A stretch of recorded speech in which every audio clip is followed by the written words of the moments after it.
The kingdom of Valabrook did not fear war. It feared silence. The particular silence that fell across a room when Duke Cadric Vane entered without announcement, without invitation, without the courtesy of letting lesser men prepare their faces.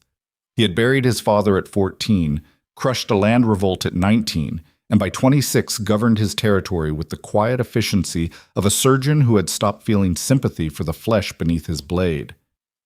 Noble families called him ruthless behind doors they believed were thick enough. They were wrong about the doors. They were wrong about most things concerning the Duke of Ravengarde.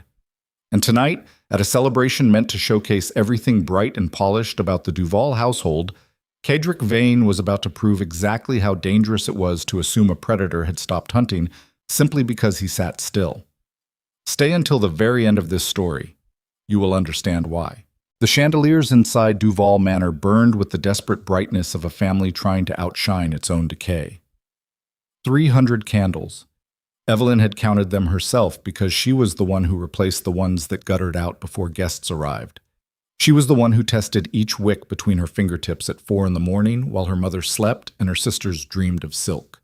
The wax had left pale scars along the edges of her thumbs, small burns she no longer bothered hiding because no one in the Duvall household looked at her hands closely enough to notice.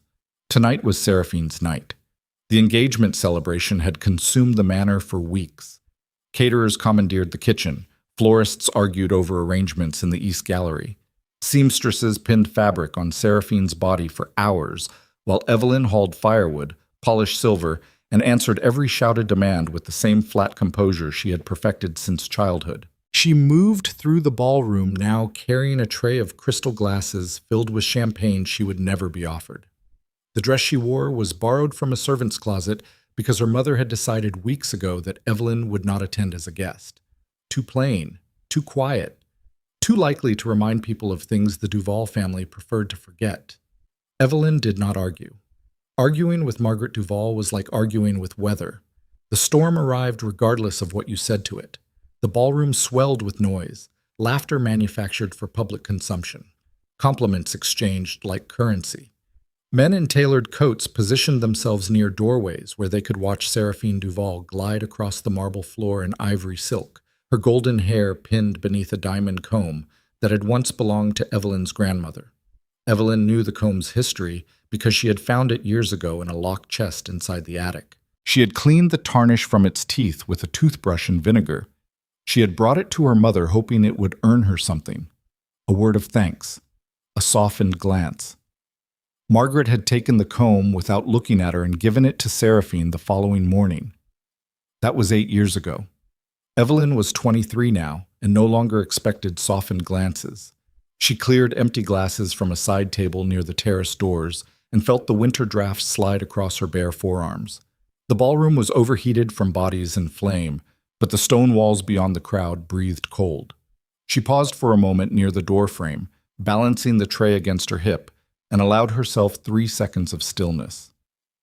3 seconds. That was the allowance she gave herself in rooms full of people who did not see her. 3 seconds to breathe, to let the mask loosen just enough that she could feel her own face underneath it.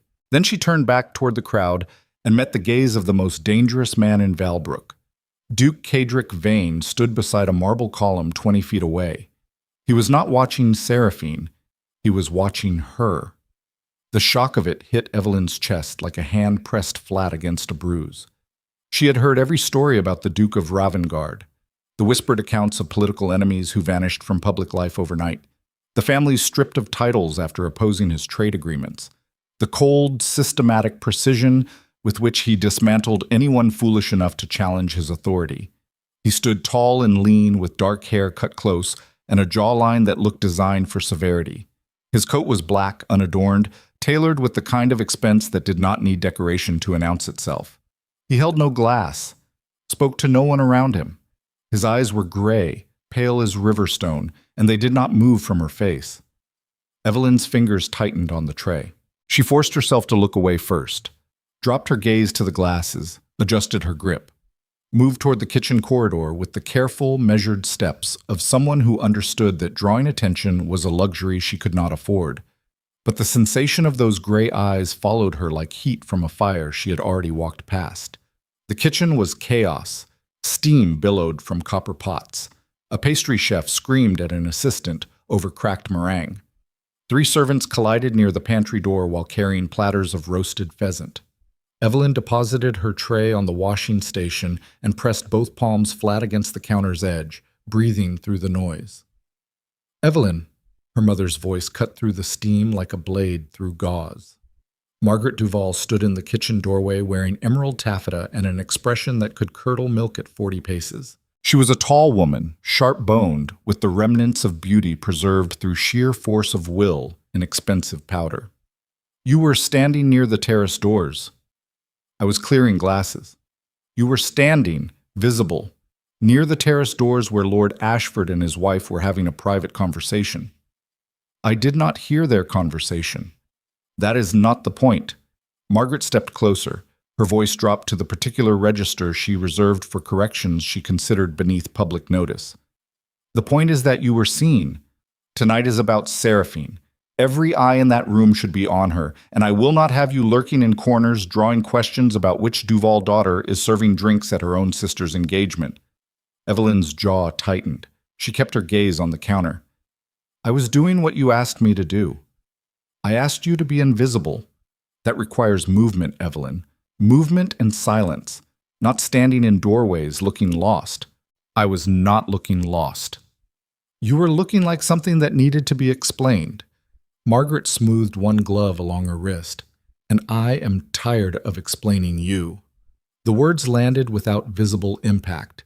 Evelyn had trained herself years ago to absorb blows like these the way stone absorbed rain. It ran off. It always ran off. Eventually. "Go back out," Margaret said. "Stay near the service corridor. Do not stop moving." Evelyn picked up a fresh tray and walked back into the noise. She did not look toward the marble column. She did not need to. She already knew he was still watching. The second encounter happened 40 minutes later near the garden corridor. Evelyn had carried a stack of soiled linen toward the servants' passage when a cluster of guests spilled through the wrong doorway, laughing, half drunk on champagne and their own importance. She flattened herself against the wall to let them pass, and when the corridor emptied, Duke Cadric Vane was standing at the far end, alone. The hallway was narrow, lit by 3 oil lamps that threw unsteady shadows across the stone. He stood with one hand resting against the wall, his posture relaxed in a way that contradicted everything his reputation promised. Up close, the severity of his face softened slightly around the eyes, not into warmth, into focus. The kind of focus that meant he was paying attention to something most people would have overlooked. "You are a Duvall," he said. His voice was lower than she expected, rough at the edges, like a sound that had been used sparingly and kept sharp because of it. Evelyn clutched the linen against her chest. "I work for the household." "That is not what I asked." "It is the answer that matters." Something shifted behind his eyes. Not amusement, something closer to recognition.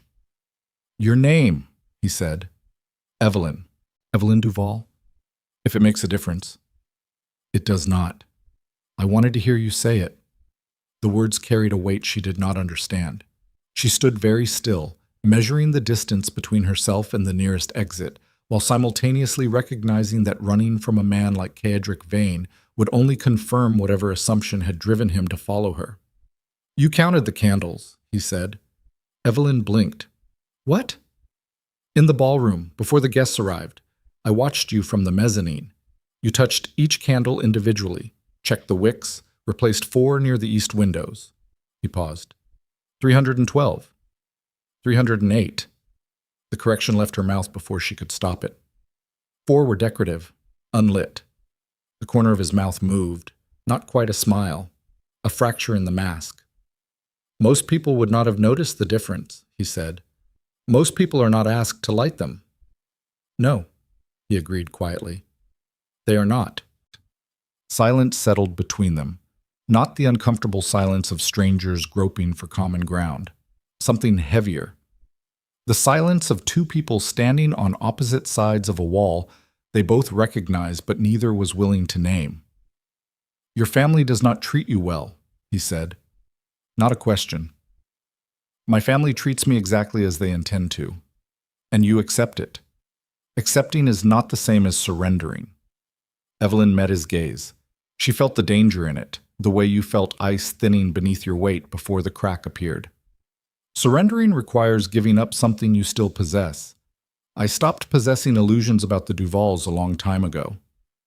Kedrick studied her face the way a man studied terrain before committing forces. You should leave this house, he said. With what resources? That is a practical question. I am a practical woman. Practical women do not survive ballrooms carrying trays for families that erase them. That requires something else entirely. And what would you call it? He stepped closer, not threateningly, with the measured certainty of someone who understood space and what it meant to close it. Discipline, he said. The kind that gets forged when breaking is not an option anyone offers you. Evelyn felt the truth of it press against her ribs like a hand held too close to a wound. Before she could respond, footsteps echoed from the ballroom corridor. She pulled back instinctively, pressing the linen against her body like armor, and moved past him toward the servant's door without another word. She felt his gaze stay on her until the door closed. News traveled faster than winter wind through Valbrook's noble houses. By the following afternoon, every drawing room in the county buzzed with the same impossible rumor.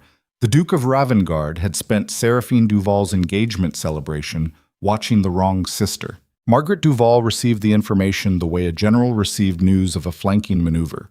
With cold, strategic fury, she summoned Evelyn to the morning room at 7, 2 hours before the household typically stirred. The fire had not been lit. The room smelled of old ash and lavender oil gone stale. Sit down, Margaret said. Evelyn sat. Her mother stood by the window with her back to the gray light, arms folded, chin lifted. The posture of a woman preparing to deliver a verdict she had already decided.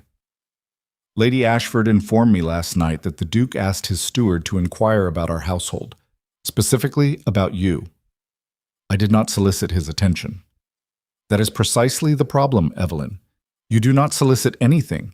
You simply exist in rooms where you should not exist and somehow create complications by doing nothing more remarkable than breathing. I was working the event you assigned me to work. Do not be clever with me. Margaret's voice thinned like a wire under tension. The Duke of Ravengarde is the single most politically valuable man in this kingdom. Your sister's new husband holds parliamentary ambitions that depend entirely on Vane's neutrality. If you have somehow attracted the Duke's interest through whatever accident of proximity or misplaced curiosity drove him to notice a servant in borrowed clothing, you will correct it. How exactly would you like me to correct another person's behavior? By disappearing. Margaret turned from the window. Her face held the particular expression Evelyn had learned to fear most. Not anger, calculation. I am sending you to Hartfield. Aunt Catherine has agreed to take you for the season. Hartfield is 3 days' ride in winter. Yes. Aunt Catherine has not spoken to this family in 6 years. She has spoken to me last evening after I explained the situation. Evelyn stared at her mother and felt the familiar architecture of her life rearranging itself around her. The same pattern, the same logic. Whenever Evelyn's existence created friction against the glossy surface the Duvalls maintained for public consumption, she was relocated, hidden, filed away in some distant corner where her plainness and her silence and her stubborn refusal to dissolve could not embarrass anyone. When? Evelyn asked. Tomorrow morning. A coach will arrive before dawn. And if I refuse? Margaret's expression did not change. You have no income, no inheritance, no friends with resources enough to shelter you. Your father's will left everything to Seraphine and Cecily because I advised him to do so. And I advised him because I knew, even when you were a child, that you would become exactly this, a problem that requires management. The words should have drawn blood. They had drawn blood before, years ago, when Evelyn still believed that performing well enough might change the equation. But scar tissue did not bleed the same way twice. I will be ready before dawn, Evelyn said. She stood up and walked out without waiting for dismissal. In her small room beneath the attic stairs, Evelyn sat on the edge of her narrow bed and pressed her palms together between her knees. The cold crept through the floorboards. A single candle burned on the washstand. She stared at the flame and counted her breathing the way she always did when the walls closed in. She was 23 years old. She owned one trunk of clothing, a handful of books, and the stubborn certainty that she deserved more than what she had been given. Certainty, however, did not pay for coaches or lodging. Certainty did not open doors that money and name kept locked. She had 17 pounds saved from household allowances skimmed over 4 years. 17 pounds and a grandmother's comb that now sat in Seraphine's jewelry box. For a moment, brief and vicious, she imagined walking to Ravengarde Castle and standing at those iron gates. Imagined the Duke's gray eyes looking down at her from the black stone parapet. Imagined saying, "You told me to leave this house. I am leaving." Now what? The fantasy collapsed under its own weight. Men like Cedric Vane did not rescue women like Evelyn Duvall. Men like Cedric Vane noticed things that interested them, examined those things with the detached precision of collectors, and moved on when the novelty faded. She blew out the candle and lay in the dark. Tomorrow, she would disappear again. It was what she was built for. The coach never arrived. At 4:30 in the morning, Evelyn stood in the front hall with her trunk at her feet, wearing her heaviest wool coat and a pair of gloves patched at the fingers. The house slept around her. No servant stirred. No light burned except the single lamp she had carried down from the attic. She waited 30 minutes, then an hour. At 5:30, she heard hoofbeats, not the clatter of a hired coach. Something heavier. The deliberate cadence of war horses trained to move in formation. Evelyn pulled open the front door, and freezing air struck her face like an open hand. 4 riders sat in the pre-dawn darkness at the end of the Duvall Drive. Black coats, black horses, the Ravengarde crest stitched in silver across their saddlecloths, and behind them, a carriage built from dark wood and iron fittings, with curtains drawn, and a driver who sat motionless on the box as if carved from the same stone as the castle he served. The carriage door opened. Cedric Vane stepped down onto the frozen gravel. He wore no hat, no ceremonial coat, just black wool and riding boots, his breath forming pale ghosts in the winter air. He looked at Evelyn standing in the doorway with her battered trunk and her patched gloves, and the expression of a woman who had stopped being surprised by anything except mercy. "Your mother's coach was intercepted at the crossroads," he said. "My men turned it back." Evelyn's fingers tightened on the doorframe. "You had no right to do that." "Correct." "Then why did you do it?" Cedric climbed the 3 steps between the gravel and the door. He stopped close enough that she could see the faint scar running along his left jawline, a thin white line that disappeared beneath his collar. "Because exile is a tool used by people who cannot control what they fear." His voice was low, steady, stripped of every pretense a nobleman was trained to wear. "And you have been exiled enough. You do not know me. I know what I saw. You saw a woman carrying trays. I saw a woman holding herself together inside a family designed to take her apart." He paused. His gray eyes held hers without softening. "That is not something I overlook." Behind him, the riders waited in perfect stillness. The horse's breath rose like smoke signals in the frozen air. The Duvall house loomed dark and silent at Evelyn's back. Every window shuttered, every room holding someone who had spent years pretending she did not exist. "If I come with you," Evelyn said carefully, "every noble house in Valbrook will know by noon. They will know by breakfast. Your enemies will use it. My enemies have been looking for weapons against me since I inherited the title. They have not found effective ones yet. I could be the effective one. You could." Something shifted in his expression. Not warmth, admission. "But the alternative is a 3-day ride to a woman who despises your family nearly as much as your family despises you. And I suspect you have spent enough of your life choosing between different varieties of contempt." The wind cut across the doorstep, and Evelyn felt the cold settle into her bones with the familiar weight of every decision she had ever made from a position of no power. Every compromise. Every silence. Every morning she had risen before dawn to serve people who would not remember her name if she disappeared. She looked at the trunk at her feet. She looked at the dark carriage waiting on the gravel. She picked up the trunk. Cedric did not reach for it, did not offer help. He watched her carry it down the steps herself, and something in his stillness told her he understood why she needed to. The carriage door closed behind them. The riders turned toward the cliffs. And inside the sleeping Duvall manor, Margaret Duvall would wake in 3 hours to discover that her forgotten daughter had not vanished to Hartfield. She had vanished into Ravengarde. Ravengarde Castle did not welcome visitors. It tolerated them. The fortress rose from the coastal cliffs like something the earth had pushed upward in anger. Black stone walls climbed 7 stories above the sea. Arrow slits watched the coastline with empty eyes. The main gate was iron-banded oak 12 inches thick, scarred by siege damage from a war fought 2 centuries before anyone alive could remember. The carriage passed through the outer wall as dawn bled gray across the horizon.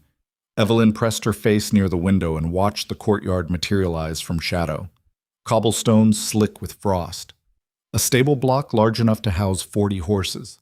Guards posted at intervals with the professional stillness of men who did not need to prove their alertness. Cedric had not spoken during the ride. He sat across from her in the narrow carriage with his arms folded, his gaze fixed on some middle distance beyond the curtained window, his jaw set in the expression of a man running calculations she could not see. The silence between them had weight, but not hostility. It felt like the silence of someone who had said what he intended to say and would not waste breath repeating it. The carriage halted. A footman opened the door. Cedric stepped out first, then turned and waited while Evelyn descended behind him. The cold hit harder here. Sea wind drove across the cliffs carrying salt and the smell of deep water. Her coat was not built for this kind of exposure. "Hargrove," Cedric said to a gray-haired man who appeared from the main entrance wearing a steward's chain. "Your Grace. Miss Duvall will occupy the East Wing apartments. Have them prepared within the hour. Fire, linens, and anything she requires for comfort." Hargrove's expression betrayed nothing. Years of service beneath a man like Cedric had clearly burned away any capacity for visible surprise. "Of course, Your Grace. And send Mrs. Blackwell to attend her." "Mrs. Blackwell is preparing the morning accounts." "The morning accounts can wait.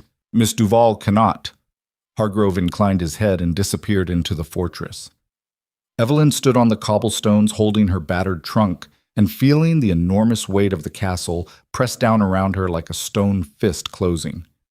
Everything here was built for permanence, for intimidation, for the specific kind of authority that did not explain itself because explanation implied the possibility of refusal. "You are staring at the walls," Cedric said. "They are difficult to ignore." "That is the intention." He stood beside her, close enough that she could feel the solidity of his presence without touching him. "My grandfather built the East Tower after the Second Naval Blockade.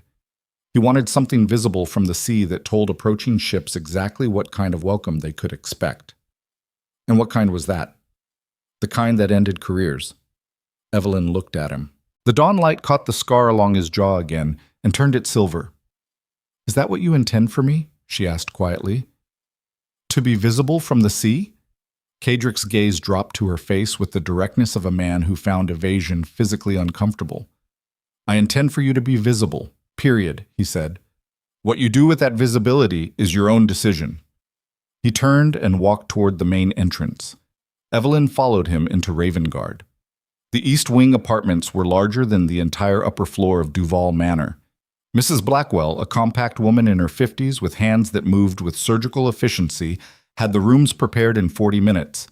Fire roaring in the hearth, fresh linens on a bed wide enough for 3 people, heavy curtains drawn back from windows that overlooked the sea cliffs, and beyond them, the gray churning expanse of the winter coast.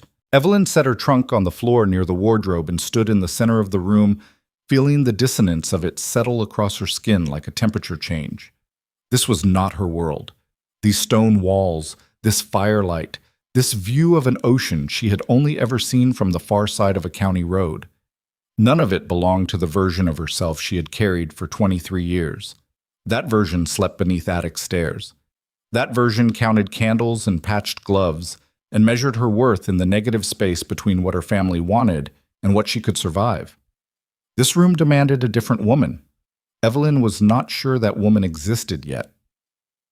A knock at the door pulled her back. Mrs. Blackwell entered carrying a tray with tea, bread, and cold meat.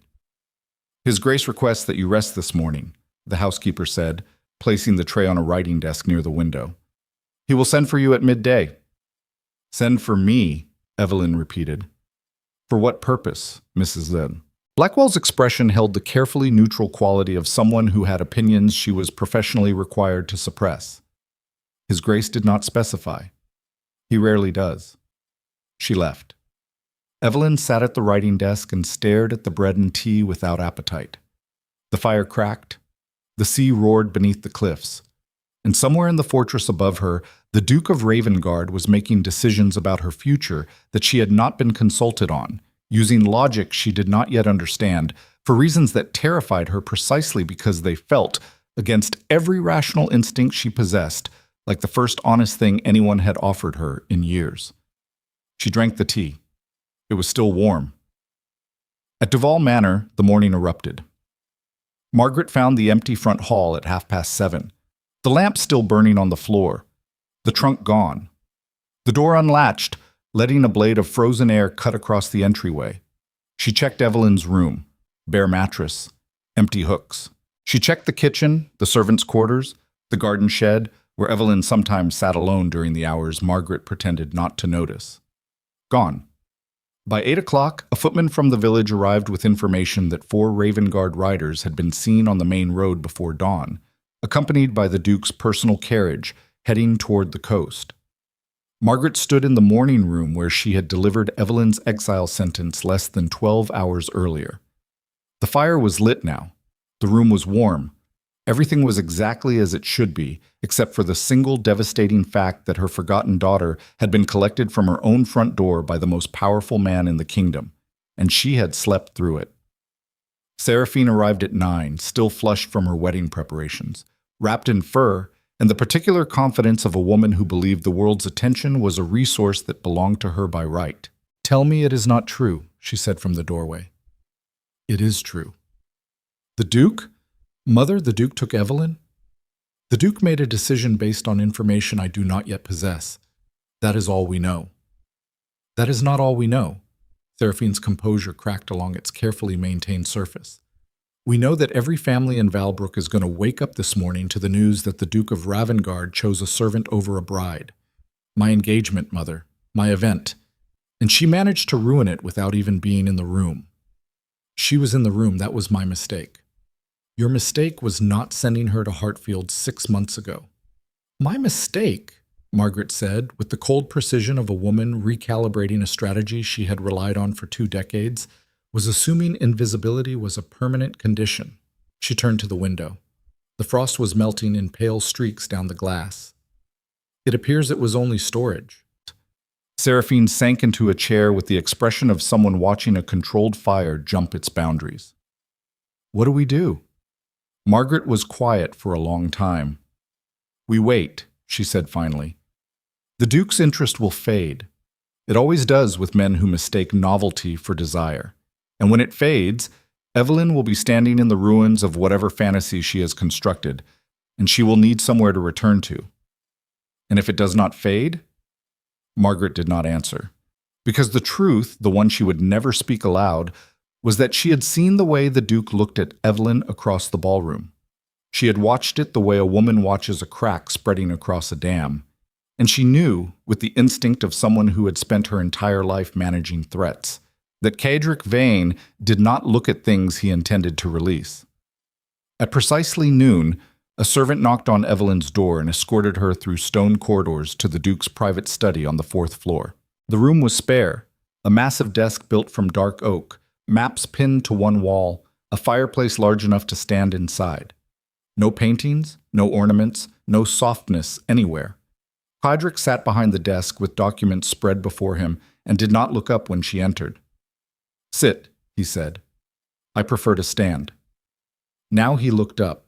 His gray eyes measured her the way they had in the Duvall corridor, with that same focused attention that felt less like admiration and more like assessment. "Your mother has sent 3 messages to my steward in the last 2 hours, he said. "The first requested your return. The second demanded it.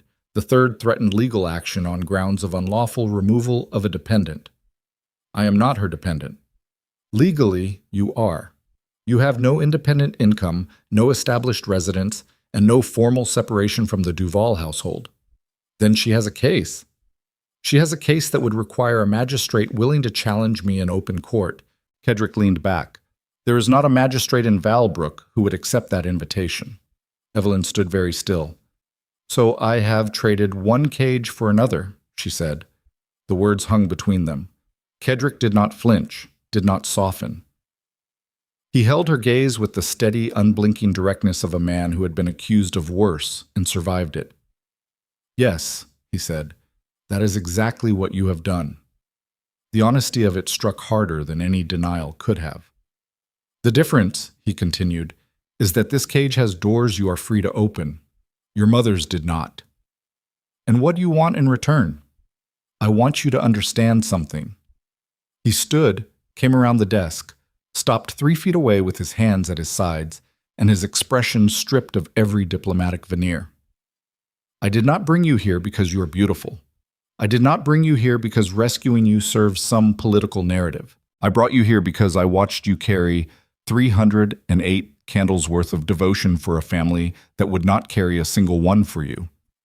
And that kind of endurance, in my experience, is the rarest form of power that exists.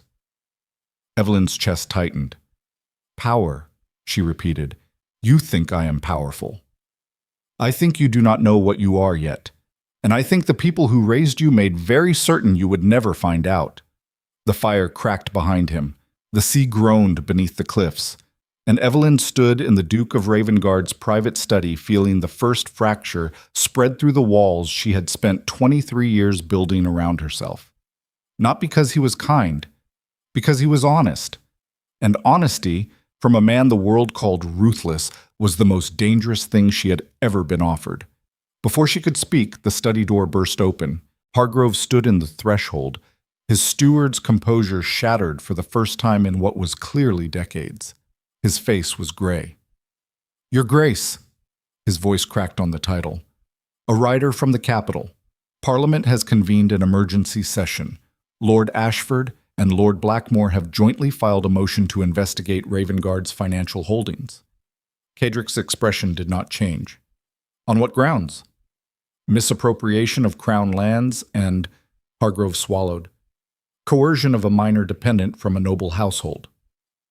The silence that followed was absolute. Evelyn felt the blood drain from her face as the full weight of her mother's third message became horrifyingly clear. Not a bluff, not desperation, a coordinated strike, timed to land before the Duke could establish any legal framework for Evelyn's presence at Ravengarde. Margaret Duvall had not panicked. She had already been planning. Kedrick stood perfectly still. The firelight carved shadows across his face that made him look less like a duke and more like something carved from the same black stone as the fortress around him. How long before the investigation reaches Ravengarde? He asked quietly. Parliamentary riders could arrive within 48 hours, Your Grace. Kedrick turned to Evelyn. His gray eyes held something she had not seen before. Not fear, not anger. Recognition. The recognition of a man who understood with perfect clarity that the woman standing before him had just become the weapon his enemies had been searching for his entire career, and he had placed her there himself. Kedrick dismissed Hargrove with a single motion of his hand, and the study door closed with the finality of a coffin lid. Evelyn had not moved. She stood precisely where she had been standing when the steward's words tore through the room, her body locked in the particular stillness of someone calculating how many exits existed and whether any of them led somewhere that was not worse than where she already stood. You should send me back, she said. Kedrick walked to the window. He pressed one hand flat against the stone frame and looked out at the gray churn of the sea below the cliffs. The muscles along his jaw tightened once, released, tightened again. She watched the effort it took for him to contain whatever was building inside his chest, and recognized it because she had spent her entire life performing the same containment. If I send you back, he said without turning, your mother uses the legal action to establish precedent. I become the Duke who abducted a dependent from a noble household. Every political alliance I have built in the last 7 years fractures overnight because my enemies no longer need evidence of corruption. They need only the appearance of instability. Then the calculation is simple. I leave. You survive.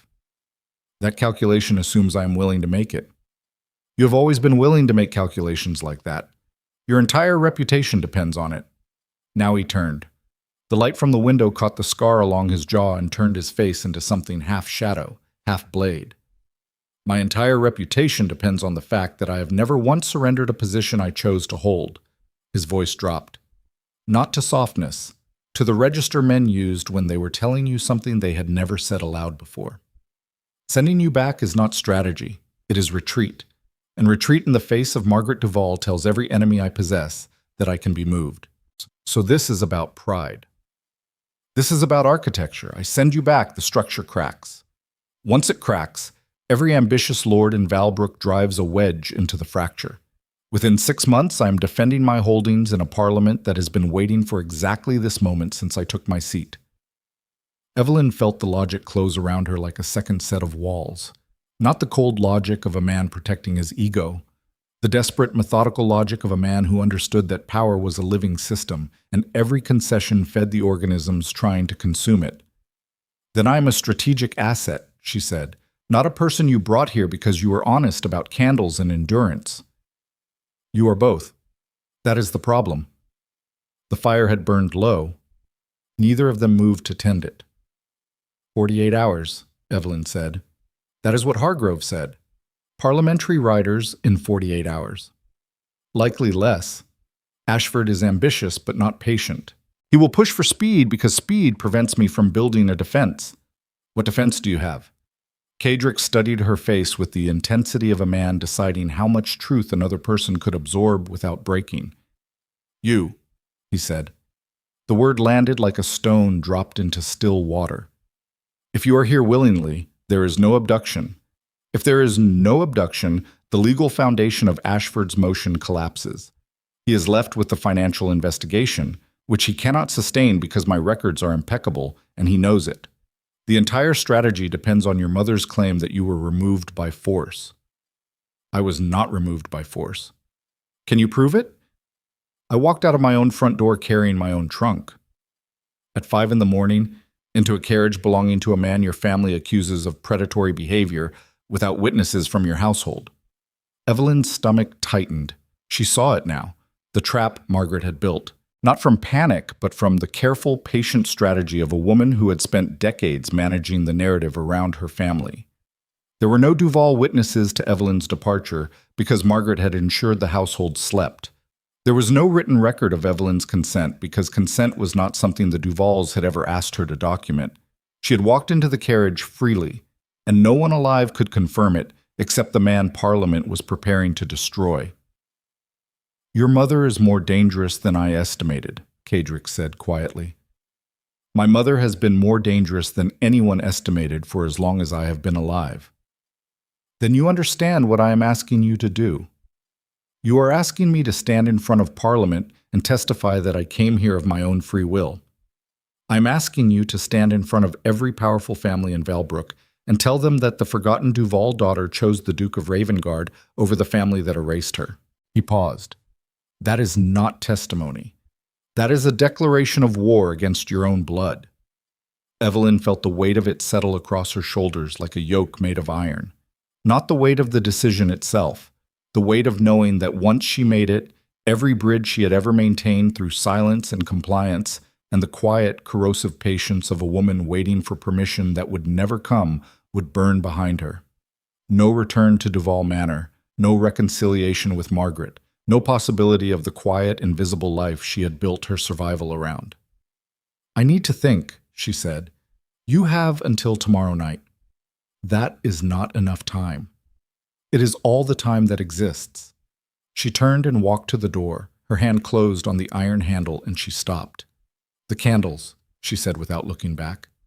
308. I remember. I counted them because no one else would. Because if I did not count them, no one would know if the room was ready. No one would care. The counting was not devotion. It was the only proof I had that I existed in that house. She pulled the door open. I will not be invisible again, for anyone. The door closed behind her. Kedrick stood alone in the study and listened to her footsteps fade down the stone corridor. The fire had died to embers. The room had gone cold. He did not move to rebuild it. His hands were steady. They were always steady. That was the inheritance his father had beaten into him across 14 years of corrections delivered with a belt, a cane, and the particular cruelty of a man who believed love was a structural weakness in the bloodline. Cedric had learned to hold still during those lessons. Hold still, control the breathing, let the pain register somewhere deep enough that it did not reach the surface. By the time his father collapsed from the apoplexy that killed him in his study chair, Cedric had already mastered the only skill that mattered in Valbrook, the ability to absorb damage without visible effect. He walked to his desk and pulled a locked drawer open. Inside were 3 sealed letters bearing the parliamentary crest and a private ledger bound in black leather.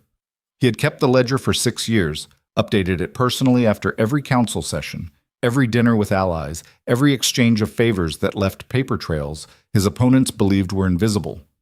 Ashford's debts to foreign lenders, Blackmore's fraudulent land transfers in the northern counties, the quiet arrangements between parliamentary members and merchant houses that violated half a dozen trade statutes.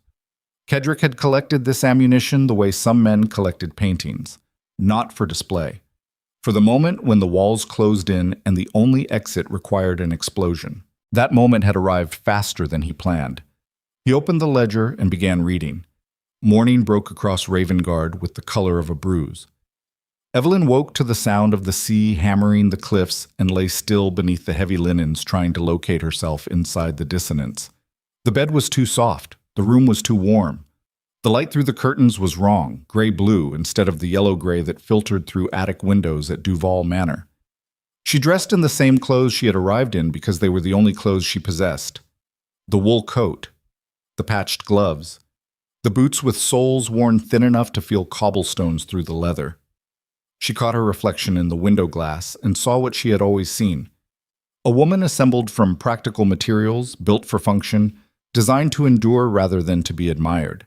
Ravengarde demanded something else. She did not know what that something was yet, but she could feel the shape of it pressing against her from the inside, the way water pressed against a dam it had not yet learned to breach.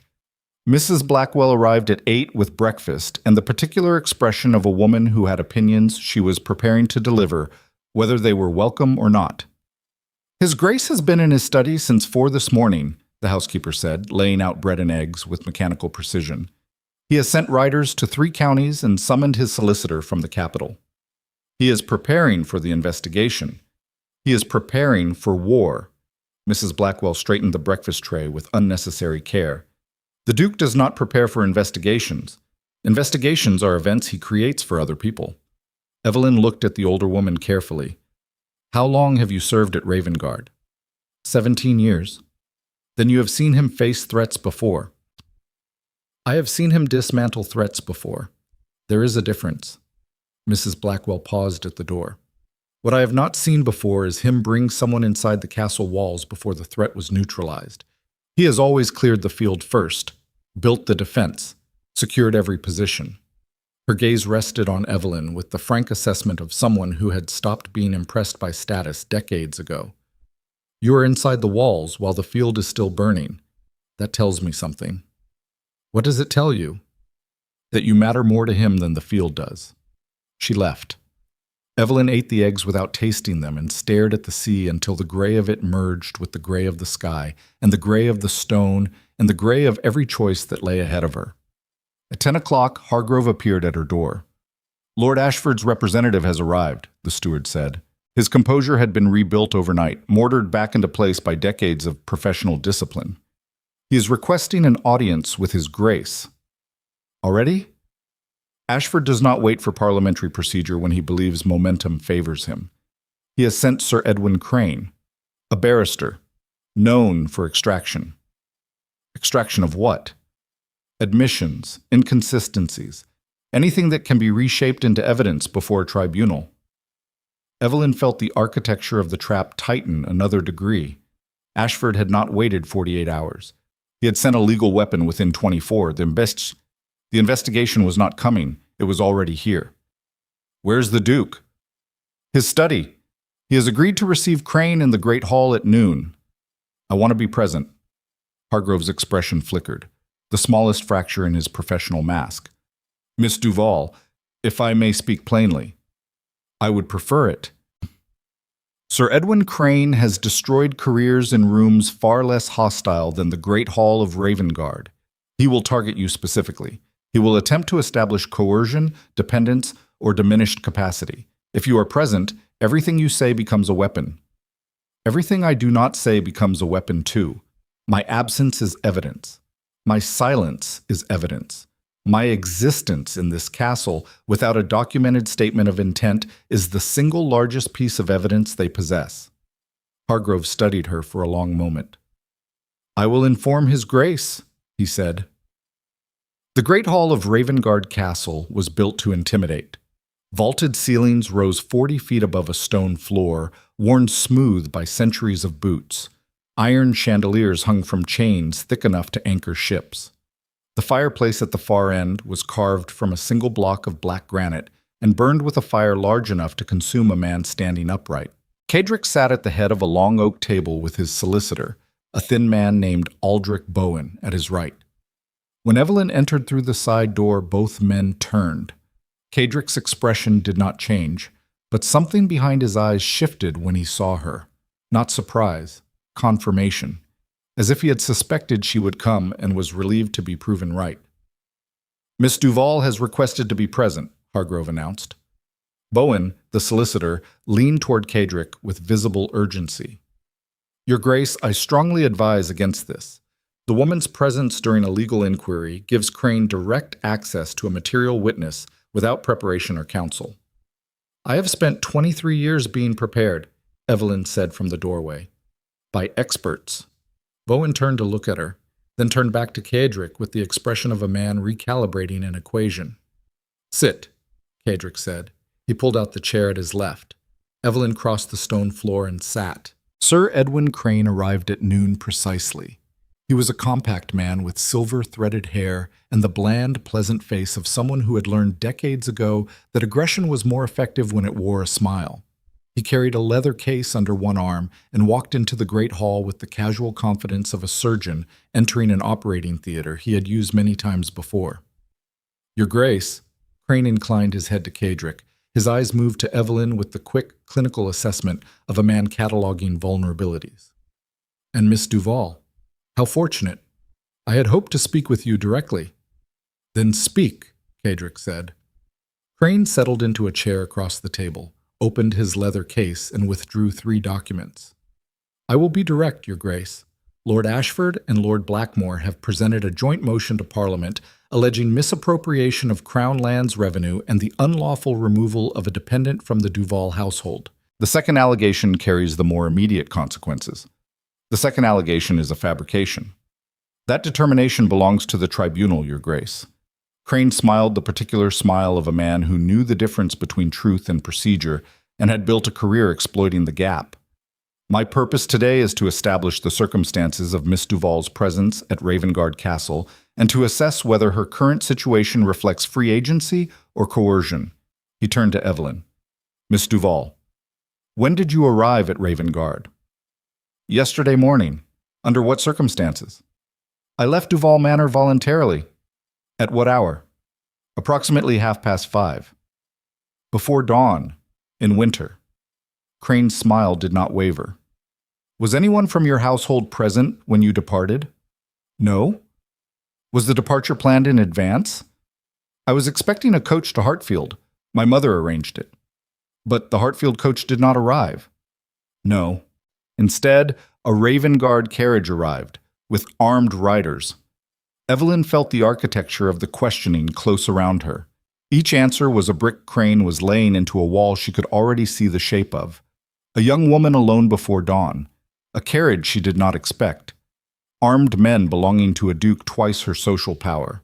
The narrative built itself from facts that were individually true and collectively devastating. I chose to enter the carriage, she said. I do not doubt that you entered the carriage, Miss Duvall. I'm inquiring about whether the conditions under which you entered it constituted a genuine choice. A genuine choice? Yes, a choice made without pressure, without the influence of authority, without the removal of alternatives by a party with superior resources. My alternatives were exile to a relative who despises my family, or continued service as unpaid labor in a household that has systematically stripped me of inheritance, social standing, and autonomy for the past decade. Evelyn's voice did not rise. It sharpened, the way a blade sharpened against stone, slowly, with purpose. If you are asking whether the Duke's carriage represented pressure, Sir Edwin, I invite you to examine the pressures I was already under and explain to me which ones qualify as genuine choice by your definition. Silence. Crane's smile thinned. He looked at Cadric. Your Grace, Miss Duvall appears to be well-spoken. I commend her composure.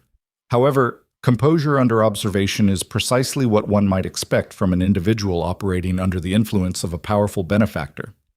You are suggesting that articulate testimony is evidence of coercion, Cadric said. That is a remarkable legal position, Crane. I would be fascinated to see you argue it before a full tribunal. I am suggesting that circumstances warrant further examination. Examine them, then. Examine my household records showing Miss Duvall has been assigned personal apartments, personal staff, and unrestricted access to the entire castle, including every exit. Examine the fact that she is sitting at this table of her own volition, without counsel I arranged, offering testimony I did not prepare.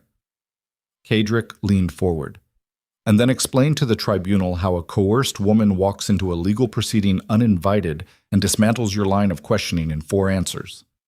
Crane's hand paused over his documents. The fire cracked in the silence. I have what I need for today, Crane said. He closed the leather case with deliberate care. Parliament will review the formal motion within the week. I expect both of you will be summoned to the capital. We will be there, Cadric said. Crane stood. He looked at Evelyn one final time with an expression that had shifted from clinical assessment to something closer to professional respect. Miss Duvall, a word of advice. Parliament is not a ballroom. The men who sit in those chambers have destroyed people far more prepared than you. Whatever armor you are wearing today, bring thicker armor to the capital. I have spent 23 years building armor, Sir Edwin. You would be surprised how thick it gets when no one offers you anything softer. Crane left. The great hall doors closed behind him, with a sound like a vault ceiling. Bowen exhaled. That was reckless, both of you, extraordinarily reckless. That was necessary, Cadric said. He looked at Evelyn across the table. In the firelight, his gray eyes held something she had not seen before. Not gratitude. Something rawer than gratitude. The recognition of someone who had just watched another person step into a fire and refused to flinch. You did not have to do that, he said.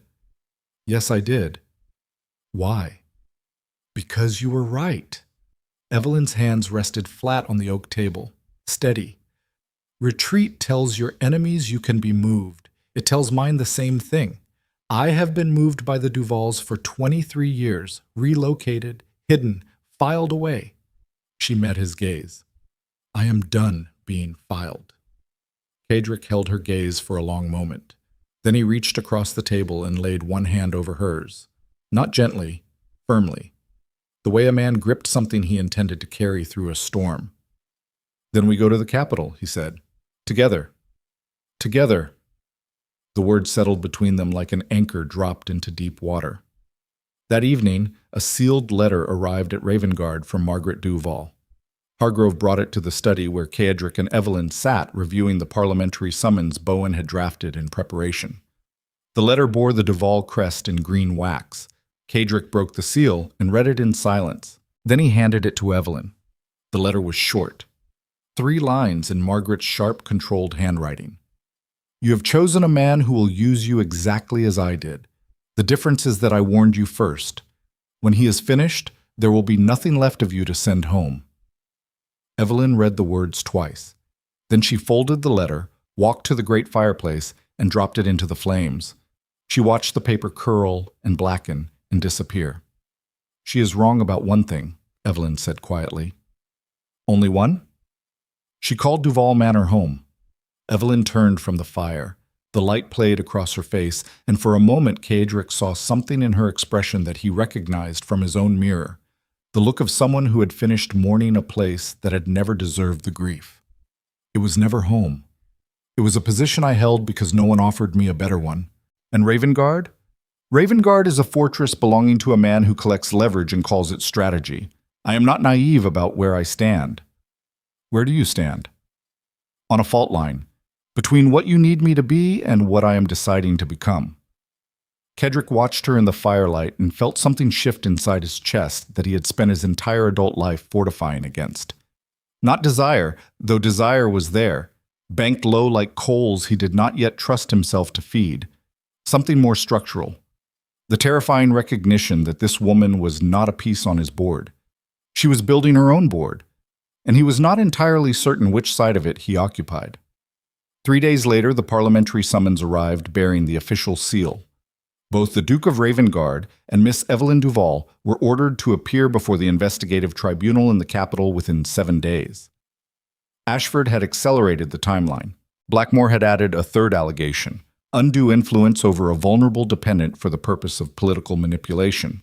And Margaret Duvall had submitted a sworn affidavit to the tribunal stating that her daughter suffered from episodes of nervous fragility and was incapable of providing reliable testimony without familial supervision. Evelyn read the affidavit in Kedrick's study with her back to the window and her face perfectly still. 23 years of silence, obedience, and invisible labor, and this was the weapon her mother had forged from it. Not a portrait of cruelty, a portrait of damage. The devoted mother protecting a fragile child from a powerful man's manipulation. Every year Evelyn had spent disappearing into the background of the Duvall household was now evidence that she was too broken to speak for herself. The invisibility that had been her prison was now her cage. And the door to the Capitol was already open. "We leave at dawn," Kedrick said from behind his desk. Evelyn folded the affidavit and placed it on the table with the care of a woman handling something that could detonate. "When we arrive," she said, "I want to testify first. Bowen will advise against it. Bowen has never been erased by his own family and then told he was too fragile to notice." Kedrick looked at her for a long time. "First," he agreed. Outside the study windows, the sea slammed against the base of Ravengarde's cliffs with the mindless, relentless violence of something that had been trying to bring down the same wall for 1,000 years. It had not succeeded yet, but the wall had never carried anything this valuable before. The convoy left Ravengarde at dawn under a sky the color of old iron. 4 riders in front, 4 behind. The Duke's carriage between them, rolling along the coastal road with the heavy, deliberate rhythm of a war column that expected opposition. Kedrick sat across from Evelyn in the narrow compartment, his black coat buttoned to the throat, a leather folio of documents resting across his knees. He had not slept.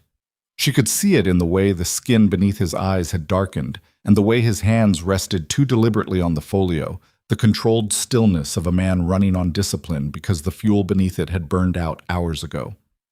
Evelyn had not slept either. She had spent the night sitting at the writing desk in her East Wing apartments, staring at the copy of Margaret's affidavit until the words stopped looking like language and started looking like what they actually were. Architecture. Load-bearing walls constructed from 23 years of raw material that Evelyn herself had provided. Every quiet morning, every unchallenged insult, every time she had absorbed a blow and continued functioning without complaint, had become a brick in the structure Margaret was now using to bury her. Nervous fragility. Episodes. Incapable of reliable testimony without familial supervision. The genius of it was that the evidence was invisible. Margaret had never documented the cruelty because the cruelty had never required documentation. It existed in the spaces between events. In meals Evelyn was excluded from. In conversations that stopped when she entered rooms. In the systematic, relentless process of making a person so thoroughly invisible that her sudden visibility could only be explained as malfunction.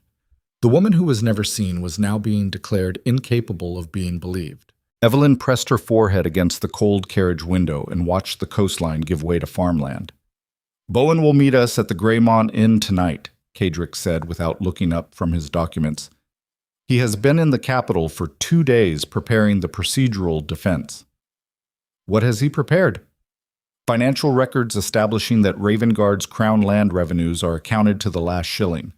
Letters from 3 county magistrates attesting to the legitimacy of my governance. And a deposition from Mrs. Blackwell confirming your living conditions at the castle." "That addresses the financial allegation and the coercion claim." Yes. It does not address the affidavit. Cadrick's jaw tightened. He closed the folio. No, he said. It does not. Because there is no procedural defense against a mother swearing her daughter is unstable. There are character witnesses, medical records, testimony from people who know you. People who know me, as Evelyn turned from the window. Name one person outside Ravengarde who has spent more than 10 minutes in my company in the last 5 years. Name one person my mother has not either controlled or excluded from my life. The silence that followed was the answer. Cadrick looked at her across the narrow carriage with the expression of a man confronting a structural failure he had not accounted for. His entire defense was built on evidence, documents, records, the architecture of verifiable fact that had always been his weapon. But Margaret's attack was not aimed at facts. It was aimed at perception, and perception did not care about ledgers. Then the testimony itself becomes the defense, he said. You stand before the tribunal and you speak. You let them see what I saw in that ballroom. A woman carrying trays. A woman who is the furthest thing from fragile that I have encountered in this kingdom. Evelyn held his gaze. The carriage rocked over uneven road. Outside, the riders' horses moved in formation, their hooves striking frozen earth with the mechanical precision of men trained to follow orders they did not question. And if the tribunal has already decided, she asked. Tribunals do not decide. Individuals on tribunals decide. Individuals can be shown things they did not expect to see. That sounds dangerously close to hope. It sounds dangerously close to the only option remaining. They reached the Greymont Inn after nightfall. The inn sat at a crossroads 3 hours south of the capital, a sprawling stone building with a thatched roof blackened by decades of chimney smoke. Cadrick's riders secured the perimeter before the carriage door opened. The innkeeper, a nervous man with a beard like wire wool, had clearly been informed of the Duke's arrival because every available room had been emptied and the common room closed to regular trade. Aldrich Bowen waited in the private dining room on the second floor. The solicitor stood when Cadrick entered, his thin face drawn with the particular tension of a man carrying information he did not want to deliver. Papers covered the table behind him, legal documents, parliamentary procedure notes, a map of the tribunal chamber with seating marked in red ink. Your Grace. Bowen's gaze moved to Evelyn and lingered there with an expression she could not immediately read. Miss Duvall. Report, Cadrick said, removing his coat and dropping it across a chair. Bowen hesitated. The hesitation lasted perhaps half a second, barely visible, but Evelyn caught it the way she caught every fractional shift in the behavior of people around her.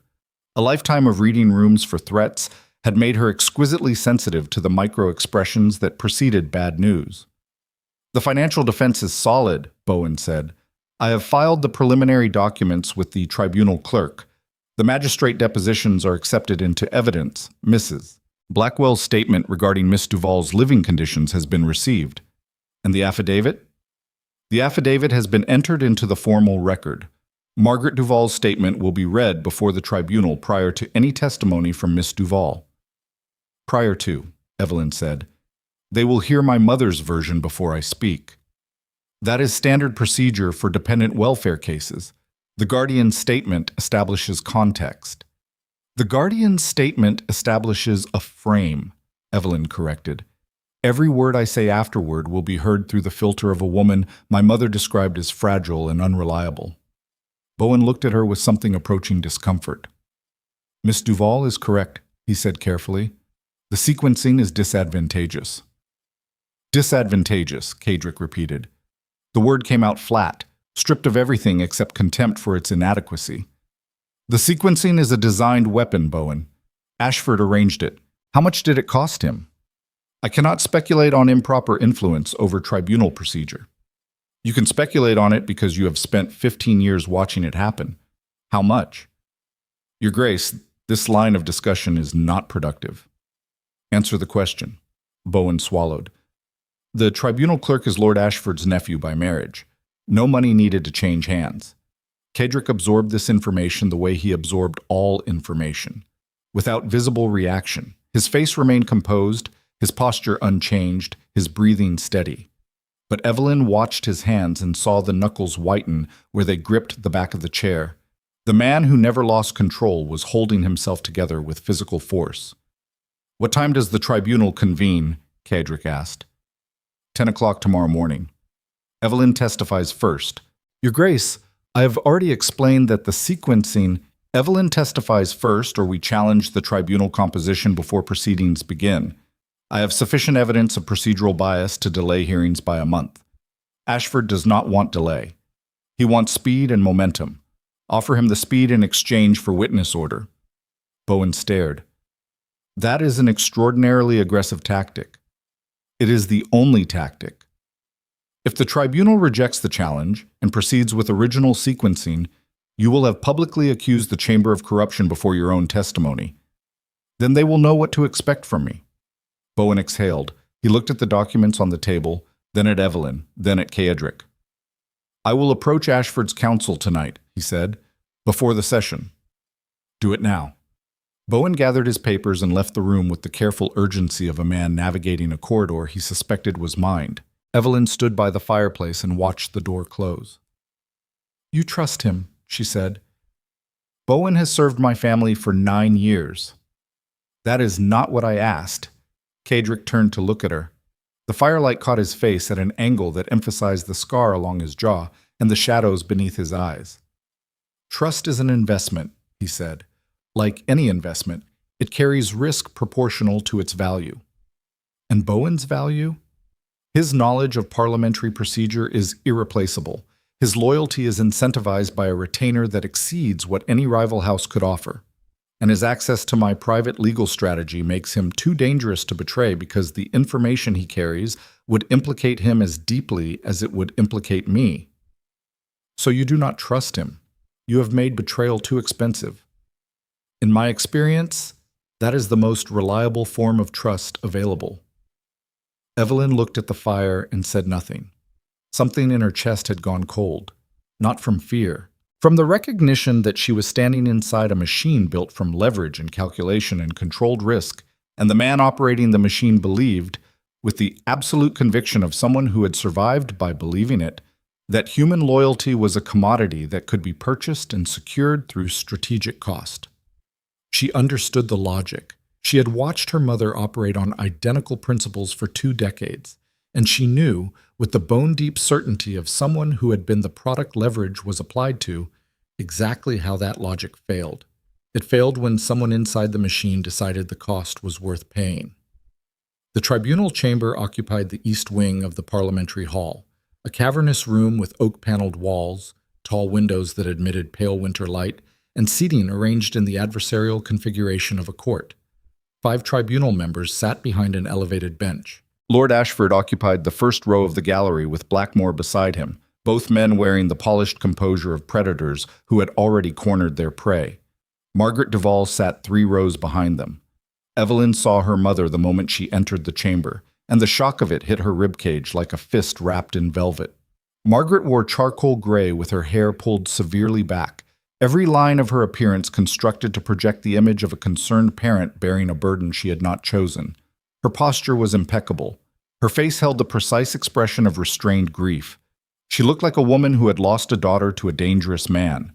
She looked like everything Evelyn was about to claim she was not. Kedrick entered the chamber behind Evelyn with Bowen at his side. The gallery murmured. Every eye tracked the Duke of Ravengarde as he crossed the floor. His black coat severe against the warm oak of the room, his expression carrying the focused blankness of a man who considered public emotion a form of ammunition given freely to enemies. Bowen leaned close. Ashford's counsel accepted the exchange. Miss Duvall testifies first. But they have added a condition. What condition? Margaret Duvall may pose questions directly, not through counsel, directly. Evelyn felt the floor shift beneath her. She turned to Kedrick. He was already looking at her. They want to put your mother in the room with you, he said. On the record, face to face. I know what they want. You do not have to accept. If I refuse, the tribunal concludes I cannot withstand questioning from my own family. The affidavit stands unchallenged. Everything she wrote about my fragility becomes the only version of me that exists in this chamber. Kedrick's jaw worked. She watched him calculate, watched the machine behind his eyes process options and outcomes, and she watched the moment he arrived at the same conclusion she had already reached. There was no exit that did not require walking through the fire. "I accept," Evelyn said. She took her seat at the witness table. The tribunal chair, a silver-haired lord named Eversham, called the session to order with a gavel strike that echoed through the chamber like a single gunshot. "Miss Evelyn Duvall, you are here voluntarily to provide testimony regarding the circumstances of your departure from the Duvall household and your current residence at Ravengarde Castle. Is that correct?" "It is." "You understand that your testimony will be weighed against a sworn affidavit submitted by your mother, Lady Margaret Duvall, who is present in the gallery." "I understand." "Proceed with your statement." Evelyn placed her hands flat on the table. The wood was cold, smooth. She pressed her palms against it the way she pressed her palms against every surface that could anchor her when the ground underneath was moving. She spoke for 22 minutes. She described the household she grew up in without embellishment and without self-pity. The inheritance diverted, the social isolation, the years of domestic labor performed without compensation or acknowledgement, the engagement celebration where she served drinks while her sister wore the grandmother's comb she had cleaned, the morning room conversation where Margaret announced her exile to Hartfield. She did not cry. She did not raise her voice. She spoke the way a woman spoke when she had rehearsed these facts alone in dark rooms for years and was finally, for the first time, saying them to people who were required to listen. When she finished, the chamber was silent. Then Eversham turned to the gallery. "Lady Duvall, you may address the witness." Margaret rose. She walked to the questioning stand with the measured pace of a woman crossing a stage she had occupied before. She smoothed one glove, adjusted her posture, lifted her chin. "Evelyn," she said. Her voice was warm, gentle, the voice of a mother speaking to a child she loved across an impossible distance. "I have listened to everything you said, and I want you to know that hearing it causes me tremendous pain." Evelyn's fingers pressed harder against the table. "Because I recognize the picture you have drawn," Margaret continued. "A cold household, a neglectful mother, a young woman forced into servitude." She paused. "But I must ask you, as your mother, whether you believe that picture is complete." "Complete," Evelyn repeated. "Do you remember the summer you were 15, when you refused to eat for 3 weeks, and I sat beside your bed every night until you recovered?" The question struck like a slap delivered with an open hand in a room full of witnesses. Evelyn's stomach clenched. She remembered the summer. She remembered refusing food. She did not remember her mother sitting beside her bed, because her mother had not sat beside her bed. Her mother had locked the bedroom door and told the servants that Evelyn was ill, and Evelyn had spent 3 weeks alone in a room that smelled of dust and old curtains, eating nothing because eating felt like participating in a household that had made her participation meaningless. But the chamber did not know that. The chamber saw Margaret's warm, grieving face, heard Margaret's gentle voice, received Margaret's version of events as the testimony of a mother whose love was being weaponized against her by a powerful man and a confused daughter. "I remember the summer," Evelyn said carefully. "I do not remember you beside my bed." "Trauma affects memory, darling. That is precisely what concerns me." The word darling hit the room like a dropped glass. Every tribunal member shifted. The gallery murmured. Evelyn saw Ashford lean forward with the focused attention of a man watching the decisive move of a game he had already won. "Is it possible," Margaret continued, "that your recollection of our household has been shaped by pain rather than by facts? Is it possible that a young woman in distress might reconstruct her own history in a way that justified the extreme decision to leave her family for a stranger?" "Is it possible," Evelyn said, and her voice was steady, terrifyingly steady, "that a mother who controlled every aspect of her daughter's life for 23 years might find it natural to control the narrative of that life as well?" Silence. Margaret's composure held, barely. "I am not here to control you, Evelyn. I am here because I am frightened for you. You are here because I left, and leaving is the one thing you never planned for." Margaret opened her mouth. The chamber door opened. Bowen entered with a sheaf of papers and an expression that had gone the color of ash. He crossed the chamber floor, approached the tribunal bench, and spoke to Lord Eversham in a voice low enough that only the front rows could hear. Evelyn watched the tribunal chair's face change. watched the controlled neutrality crack and reform into something colder. Eversham struck the gavel. This tribunal is in recess for 30 minutes. Counselors will convene in the private chamber. The gallery erupted. Cadric was on his feet. He intercepted Bowen at the side entrance before the solicitor could disappear into the private corridor. What happened? Bowen did not meet his eyes. Bowen. Documents have been submitted to the tribunal in the last hour, Bowen said. His voice was thin, mechanical, the voice of a man dismantling something he had helped construct. Internal correspondence from Ravengarde Castle, financial ledgers showing discretionary payments to political intermediaries, private communications between yourself and 3 parliamentary members regarding trade legislation. Cadric went still, not the stillness of composure, the stillness of a man whose body had stopped moving because his mind was processing an impact that had not yet reached his nerves. Those documents are stored in my private study, he said, in a locked safe accessible by 2 people. Yes, myself and my solicitor. Bowen said nothing. The silence between them filled with every calculation Cadric had ever made about loyalty, about cost, about the architecture of trust built from strategic expense. He had believed that making betrayal too costly would prevent betrayal. He had structured Bowen's position so that defection would destroy the solicitor as thoroughly as it destroyed the Duke. But he had not accounted for the possibility that someone else had already offered Bowen something more valuable than survival. How long? Cadric asked. His voice was quiet, the particular quiet that preceded the kind of violence that left no marks because it was directed entirely inward. Bowen finally looked at him. Lord Ashford approached me 4 months ago, before any of this, before the Duvall engagement, before you ever saw her. 4 months. He knew you were vulnerable. He did not know how or when, but he knew the pressure points in your financial structure. He offered me a full pardon for any legal exposure and a judicial appointment after your removal. After my removal. This was never about Miss Duvall, Your Grace. She was an accelerant. The fire was already built. Cadric stared at the man who had sat in his private study, reviewed his confidential documents, drafted his legal defenses, and eaten at his table for 9 years. 9 years. His hands did not shake. They never shook. But something behind his sternum fractured with the clean, silent precision of a bone breaking beneath skin that showed no bruise.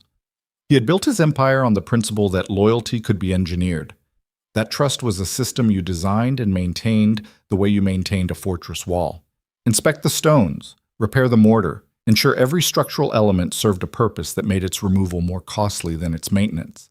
And a man he had engineered into permanent alliance had simply decided that the engineering was irrelevant, because the truth about systems was the truth Cadric had spent his entire life refusing to accept. They were operated by people, and people were not stones. They did not stay where you placed them because the architecture demanded it. They stayed until they found a reason to move. And then they moved, and the architecture meant nothing, and the fortress you believed was impregnable had a hole in its foundation that had been there for 4 months while you slept above it.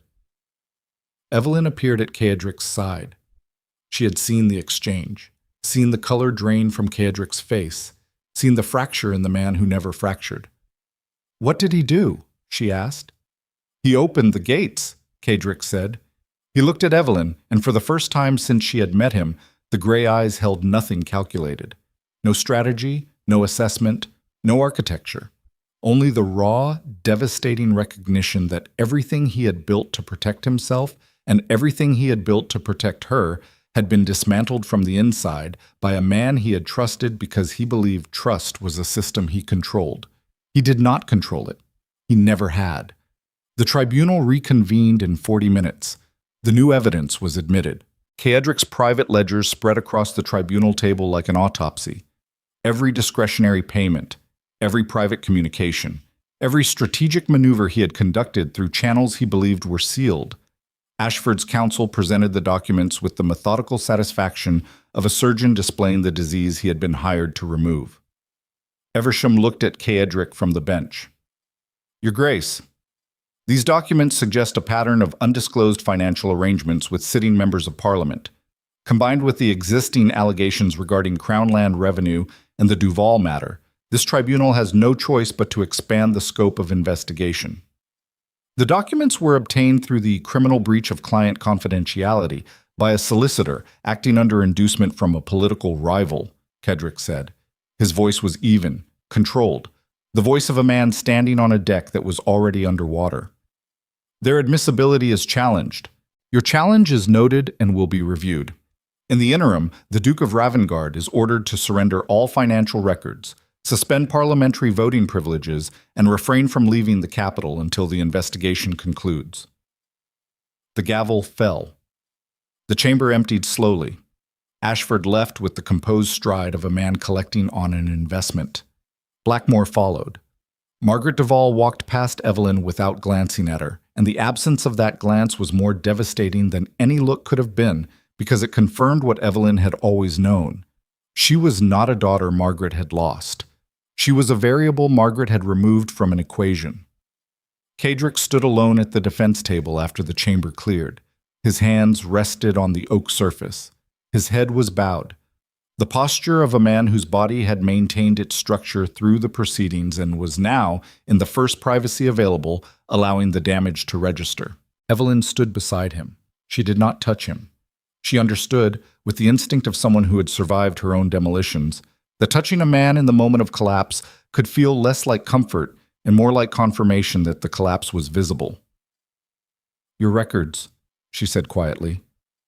"The private ledger. The one in the locked drawer. Every family I used to protect my position, every arrangement, every favor exchanged. Bowen copied them, all of them. Then Ashford has your entire defensive architecture. Ashford has the architecture and the blueprints. He knows where every wall is, where every door leads, which allies were purchased, and at what price. What does that leave you?" Kedrick lifted his head. His gray eyes found hers. "Nothing I have ever used before." The words sat between them. Nothing.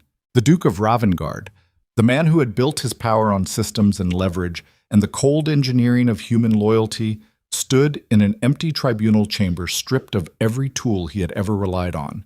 His financial records exposed, his solicitor turned, his allies compromised, his enemies holding the complete map of every strategic relationship he had constructed in a decade of political maneuvering.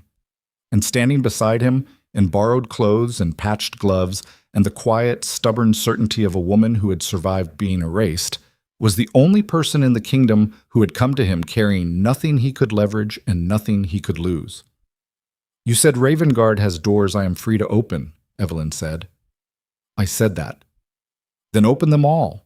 Every door, every record you have not yet used, every piece of information about Ashford and Blackmore, and every family that conspired against you. Not the ones Bowen copied, the ones you kept separately, the ones you never trusted to anyone." Kedrick stared at her. "You assume those exist?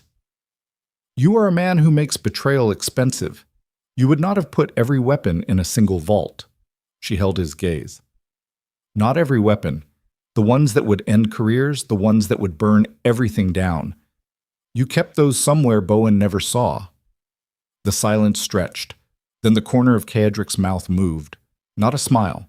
The ghost of something that had once been capable of becoming one. "Hargrove," he said. "Hargrove?" "The steward. 17 years. He does not handle legal documents. He handles the household. And inside the household, inside a room beneath the east tower that does not appear on any architectural plan filed with the county, there is a collection of materials I have maintained since the day I inherited the title. Materials. Insurance.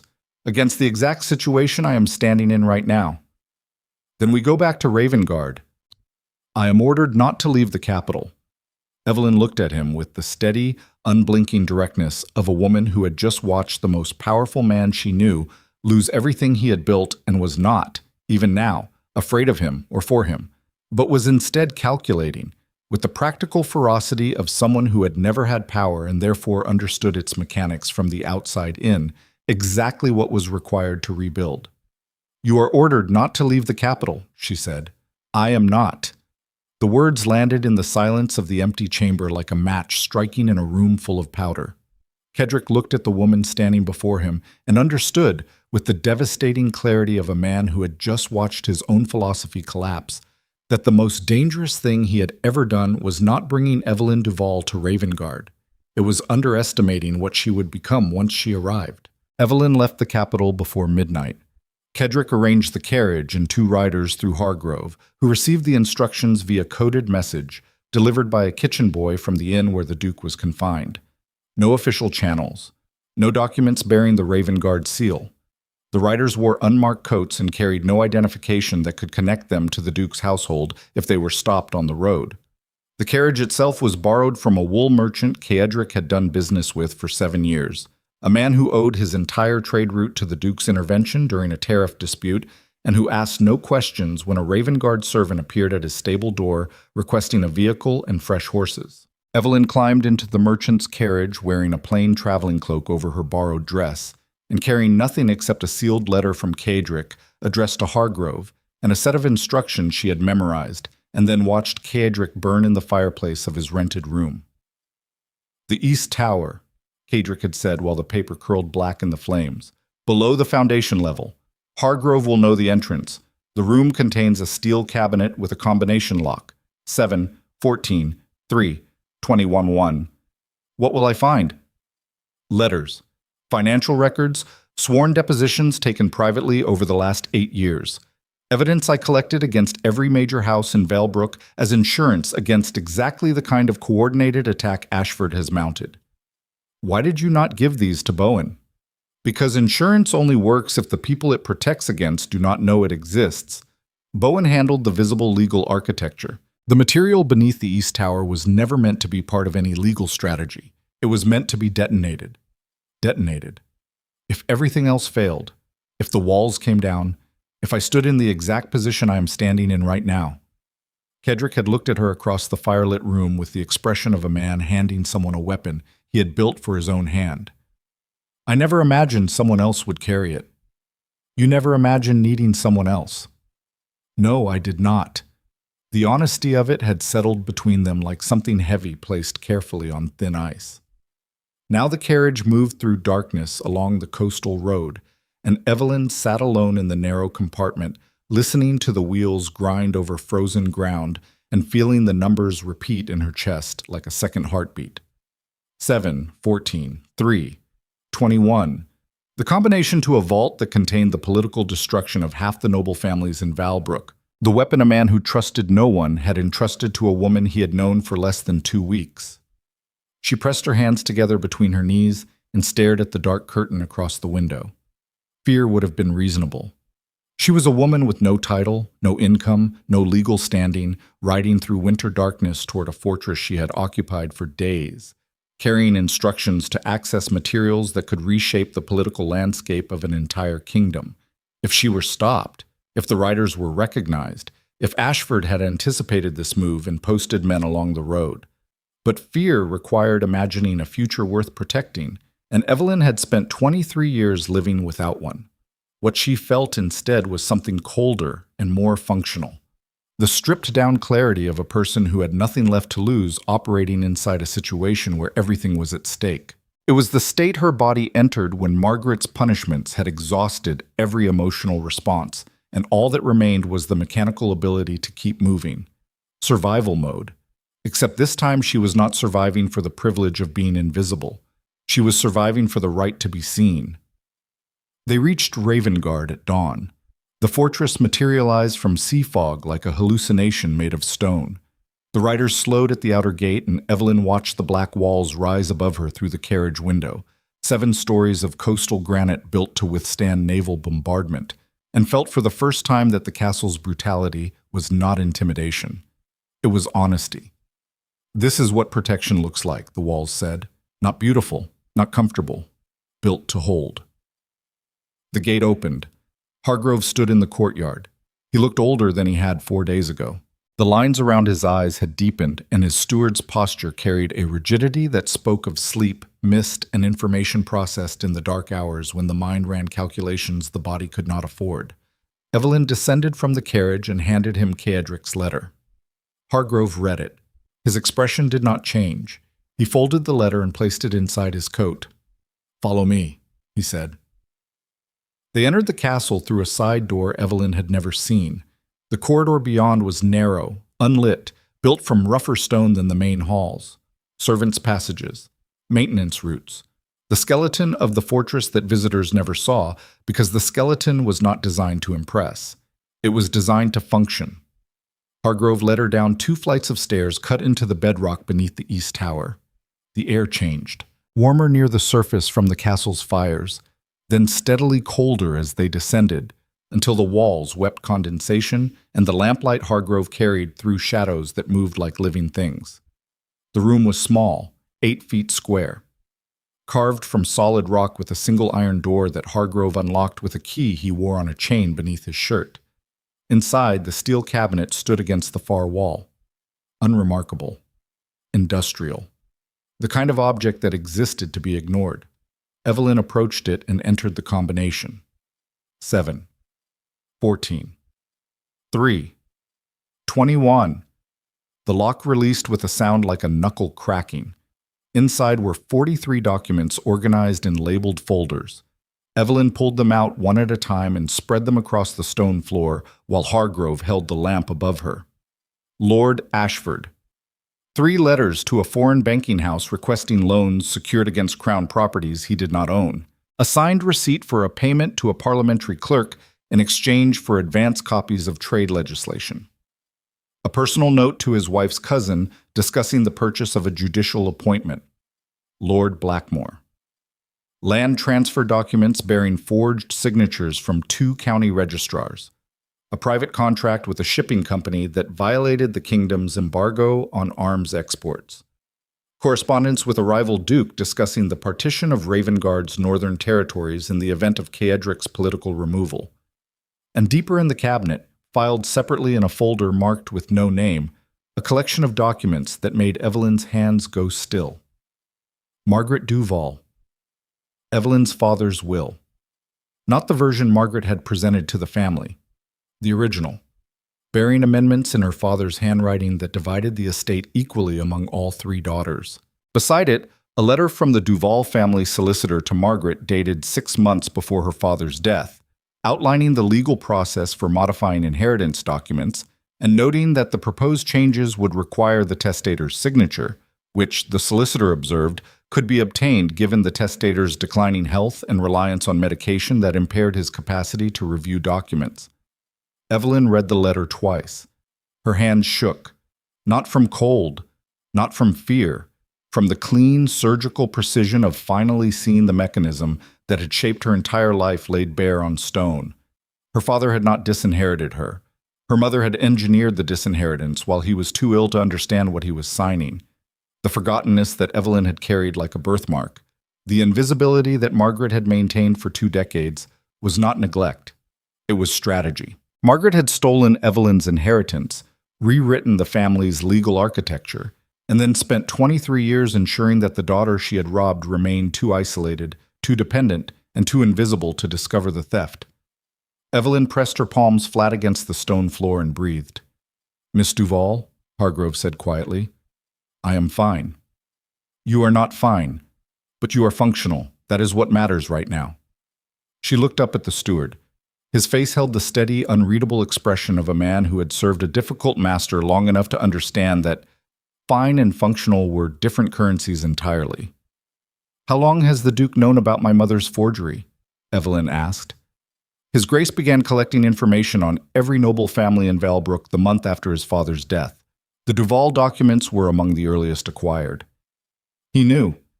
Before the engagement party, before he saw me in the ballroom, he already knew what my mother had done. Yes. And he did not tell me. Hargrove was quiet for a moment. His Grace does not share intelligence. He deploys it. And when was he planning to deploy this? I do not believe he had a plan for the Duvall material specifically. It was collected as part of a comprehensive insurance strategy, not as a personal intervention. So the evidence of my mother's greatest crime sat in a locked cabinet beneath a tower for 8 years while I scrubbed floors and counted candles. Yes. Evelyn stood up. Her legs were steady. Her hands were steady. Everything about her was steady in the way that structures become steady when they passed through the shaking and reached the stillness on the other side. She gathered every document from the cabinet, all 43 folders. She placed them in a leather case Hargrove provided and climbed the stairs back to the corridor level with the weight of Val Brooke's political destruction slung across her shoulder. At the top of the stairs, she stopped. "When I return to the capital," she said, "and when this is over, I'm going to have a conversation with the Duke about the difference between collecting leverage and telling the truth. I would expect nothing less, Miss Duvall. You may call me Evelyn. I may. But I suspect that after the tribunal sees what you are carrying, Miss Duvall will suffice." The ride back to the capital took 16 hours. Evelyn did not sleep.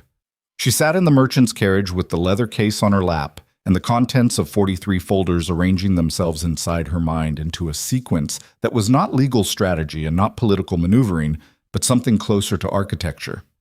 She thought about Keedrick's philosophy, the engineering of loyalty through strategic cost.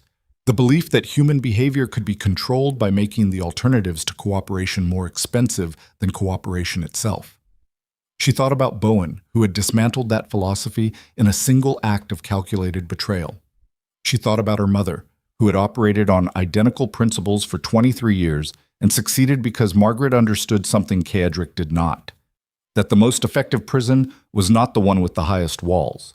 It was the one where the prisoner did not know she was imprisoned. And she thought about what she was becoming, not the invisible daughter, not the rescued woman, not the strategic asset a powerful man had brought inside his walls because her endurance impressed him. Something else. Something that had no name yet because it had never existed in the vocabulary of the world she came from. A woman who had been given nothing, inherited nothing, controlled nothing, and was about to walk into the most powerful chamber in the kingdom, carrying the complete destruction of every person who had built their power on the assumption that she would never fight back. She arrived at the capital as dusk settled over the rooftops. Keedrick was waiting in the rented room above the Greymont Inn's capital branch. He had not slept either. The evidence was written across his body in the way his shoulders held tension and the way the scar along his jaw seemed to deepen when exhaustion stripped the controlled composure from his face. Evelyn placed the leather case on the table between them. "Everything," she said. Keedrick opened the case. He removed the folders one at a time, scanning each document with the rapid, focused attention of a man reviewing weapons before deployment. Ashford's banking fraud, Blackmore's forged land transfers, the parliamentary corruption records. Then he reached Margaret's folder. He paused. "You found it," he said. "I found it, and we are going to discuss the fact that you had it for 8 years. We are. But not now. No, not now." He held her gaze across the table. In the lamplight, his gray eyes carried something she had not seen before.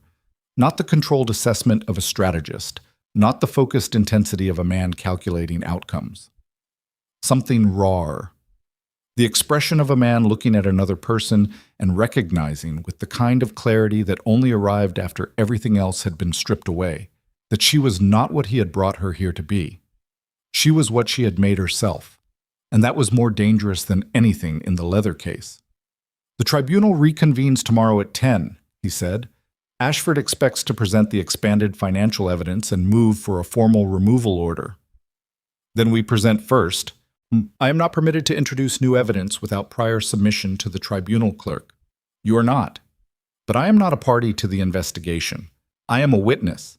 And witnesses can introduce corroborating documentation in support of their testimony under the tribunal's own procedural rules.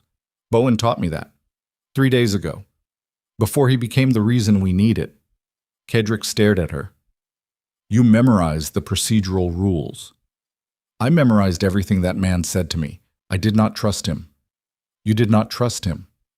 "I have spent my life around people who manage information for personal advantage. I know what it looks like. Bowen looked at documents the way my mother looked at rooms, like everything in them was a resource to be allocated. And you said nothing." "I had no proof. I had instinct. And I was the forgotten Duvall daughter standing inside a duke's castle wearing borrowed clothes. Who would have listened?" The truth of it hit Keedrick's chest like a closed fist. He had brought her to Ravengarde because he saw her endurance as a form of power. He had defended her before Crane because he believed her presence strengthened his position. He had sent her to retrieve the vault's contents because she was the only person free to travel. And at every step, she had been seeing things he missed, reading people he trusted, carrying observations she could not voice because the architecture of his world did not include a place where her voice carried weight. He had spent his life engineering systems. She had spent hers surviving inside systems other people engineered. And surviving inside a system taught you more about its weaknesses than building one ever could. Tomorrow, Kedrick said, you walk into that chamber, and you do not wait for permission. You do not wait for sequencing. You stand up during your testimony, and you introduce every document in that case as evidence of the conspiracy that produced the allegations against me. Ashford will object. Ashford will lose his mind. That is the point. A man losing his composure in a tribunal chamber in front of 5 judges and a gallery full of noble witnesses is a man who has already lost. The evidence is the weapon. His reaction is the proof. And my mother's documents? Kedrick was quiet for a moment. Those are yours, he said. I collected them. I held them. But they belong to you. What you do with them in that chamber is your decision. My decision. The first real one you have ever been allowed to make about your own family. Evelyn looked at the folder bearing her mother's name. Inside it lay the proof that her entire life had been constructed on a lie, that the inheritance she was told she did not deserve had been stolen through forgery, that the invisibility she had endured was not neglect, but a calculated program designed to prevent her from discovering the theft. She could present it to the tribunal. She could destroy Margaret Duvall publicly, permanently, completely. And the woman who had spent 23 years being destroyed quietly by her own mother would become the woman who destroyed her mother in front of the entire kingdom. The symmetry was perfect, and that was exactly why it terrified her, because Evelyn had watched Kedrick build his entire life on the principle that power was a system and leverage was its fuel. And she had watched that system fail because it treated people as components, rather than as human beings capable of betrayal and loyalty in equal measure and for reasons that no engineering could predict. If she walked into that tribunal and wielded her mother's destruction as a weapon, she would win. But she would win using Margaret's own methods, and winning that way would make her into something she was not certain she could survive being. I will decide in the morning, she said.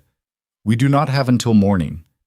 We have until I walk through the chamber door. That is when I will decide.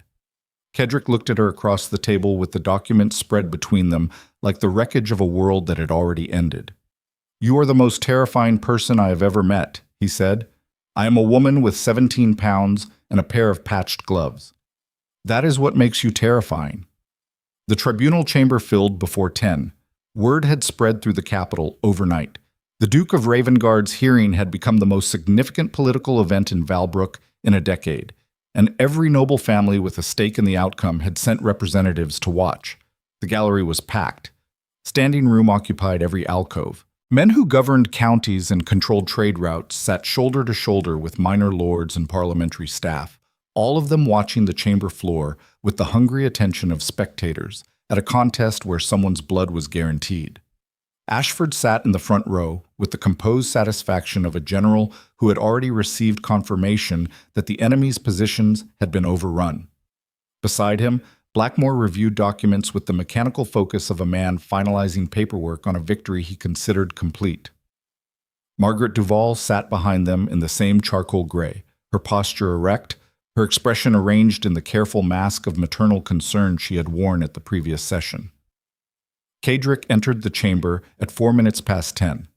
He walked to the defense table alone. No solicitor, no counsel. The gallery murmured at the absence.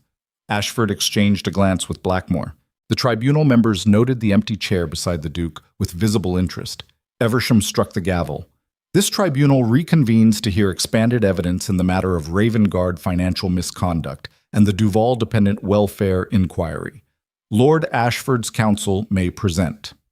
Ashford's barrister rose.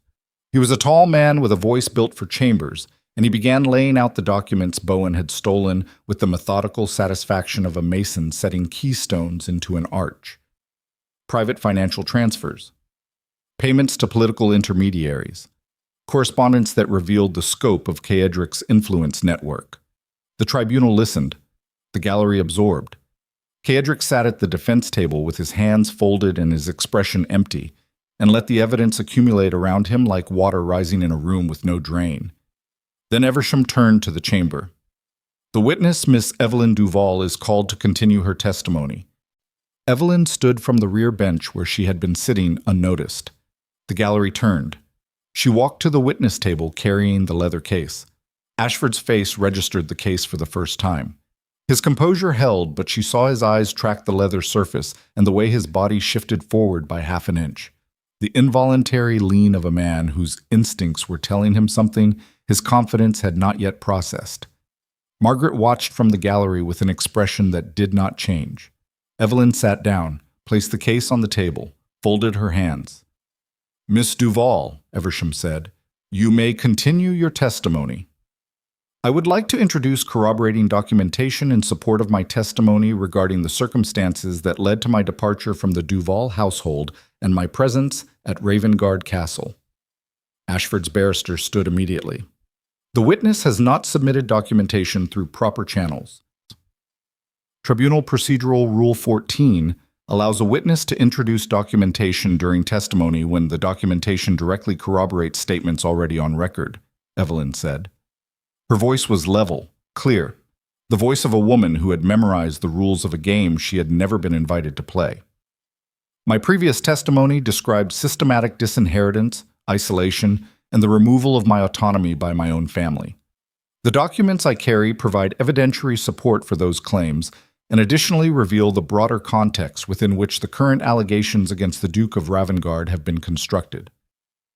Eversham looked at the other tribunal members. A brief, silent consultation passed between them. "The witness may proceed." Evelyn opened the case. She began with Ashford, the banking letters, the bribery receipts, the judicial appointment purchase. She placed each document on the table and described its contents with the clinical precision of a woman who had spent 16 hours memorizing every line. Ashford's face drained, not slowly, all at once. The color left his skin the way heat left a room when every window shattered simultaneously. He rose from his seat and his barrister grabbed his arm, but the motion was already visible to the entire gallery, the reflexive surge of a man whose controlled demolition had just reversed direction. "This is stolen evidence obtained through illegal means," Ashford said. His voice cracked on the word illegal. "These documents were maintained in private storage by the Duke of Ravengarde and retrieved at his authorization by a member of his household," Evelyn said. "Unlike the documents presented by Lord Ashford, which were obtained through the criminal inducement of a solicitor in breach of client confidentiality, these materials were collected through legal channels and preserved without the knowledge or involvement of any party implicated in them." The chamber erupted. Eversham hammered the gavel. 3 strikes. 4. The noise subsided into the tense electric silence of a room full of people watching a building collapse in real time. Evelyn continued. Blackmore's forged land transfers, the arms embargo violations, the correspondence discussing the partition of Ravengarde. Blackmore did not stand. He sat perfectly still in his seat with his hands gripping the bench on either side of his legs, and his face locked in the frozen expression of a man watching the ground open beneath his own feet. Then Evelyn reached the final folder. She held it in both hands. The chamber was silent. Margaret Duvall watched from the gallery with an expression that had finally, after 47 years of impeccable control, begun to fracture. Evelyn looked at her mother. She looked at the woman who had stolen her inheritance, engineered her invisibility, exiled her to Hartfield, and then submitted a sworn affidavit to a parliamentary tribunal declaring that her daughter was too fragile to speak for herself. She looked at the folder in her hands, and then she looked at Keedrick. He sat at the defense table watching her. His gray eyes held no instruction, no strategy, no calculation, only the raw, unguarded expression of a man who had given a woman a weapon and then discovered he had no idea what she would do with it. Evelyn turned back to the tribunal. She opened her mouth, and every person in the chamber held their breath. Evelyn closed the folder. She placed it face down on the witness table and laid both hands flat on its surface, and the chamber watched her with the collective held breath of 300 people who had just witnessed the political demolition of 2 of the most powerful lords in Valbrook and were now waiting for the third and final detonation. It did not come. "This document contains evidence of a private matter between myself and my family," Evelyn said. Her voice was steady, not the manufactured steadiness of performance, the raw, earned steadiness of a woman who had made a decision in the 3 seconds between opening the folder and looking at her mother's face, and was now living inside that decision with full knowledge of what it cost. It is relevant to the circumstances that brought me before this tribunal, but its introduction into the public record would cause harm that exceeds its evidentiary value. I am choosing not to present it. The chamber exhaled. Ashford, who had been gripping the bench in front of him with both hands, turned to look at Margaret Duvall with the desperate confusion of a man whose allied position had just been abandoned without warning. Margaret sat motionless. Her composure had not returned. What remained on her face was something Evelyn had never seen before. Not the controlled mask, not the calculated warmth. Something underneath both of those layers that looked, in the gray light of the tribunal chamber, almost like recognition. The recognition of a woman seeing her daughter clearly for the first time and understanding, with a horror she would never articulate, that the person she had spent 2 decades diminishing had just held her destruction in both hands and chosen not to use it, not out of weakness, not out of fear, out of something Margaret did not possess the vocabulary to name because she had never encountered it inside the architecture of power she operated within. Eversham struck the gavel. Miss Duvall, you are declining to present the final document? I am. The tribunal notes the declination. He turned to the chamber. Given the evidence presented during Miss Duvall's testimony regarding Lord Ashford and Lord Blackmore, this tribunal will recess to evaluate the admissibility and implications of the new material. The expanded investigation into the Duke of Ravengarde is suspended pending review. Lord Ashford and Lord Blackmore are advised to retain counsel. The gavel fell for the final time. The chamber dissolved into noise. Evelyn stood up from the witness table and picked up the leather case and walked toward the side exit with the measured pace of a woman crossing a room she no longer needed to be invisible inside. She did not look at Ashford. She did not look at Blackmore. She did not look at her mother. She looked at Cedric. He was standing behind the defense table. His hands hung at his sides.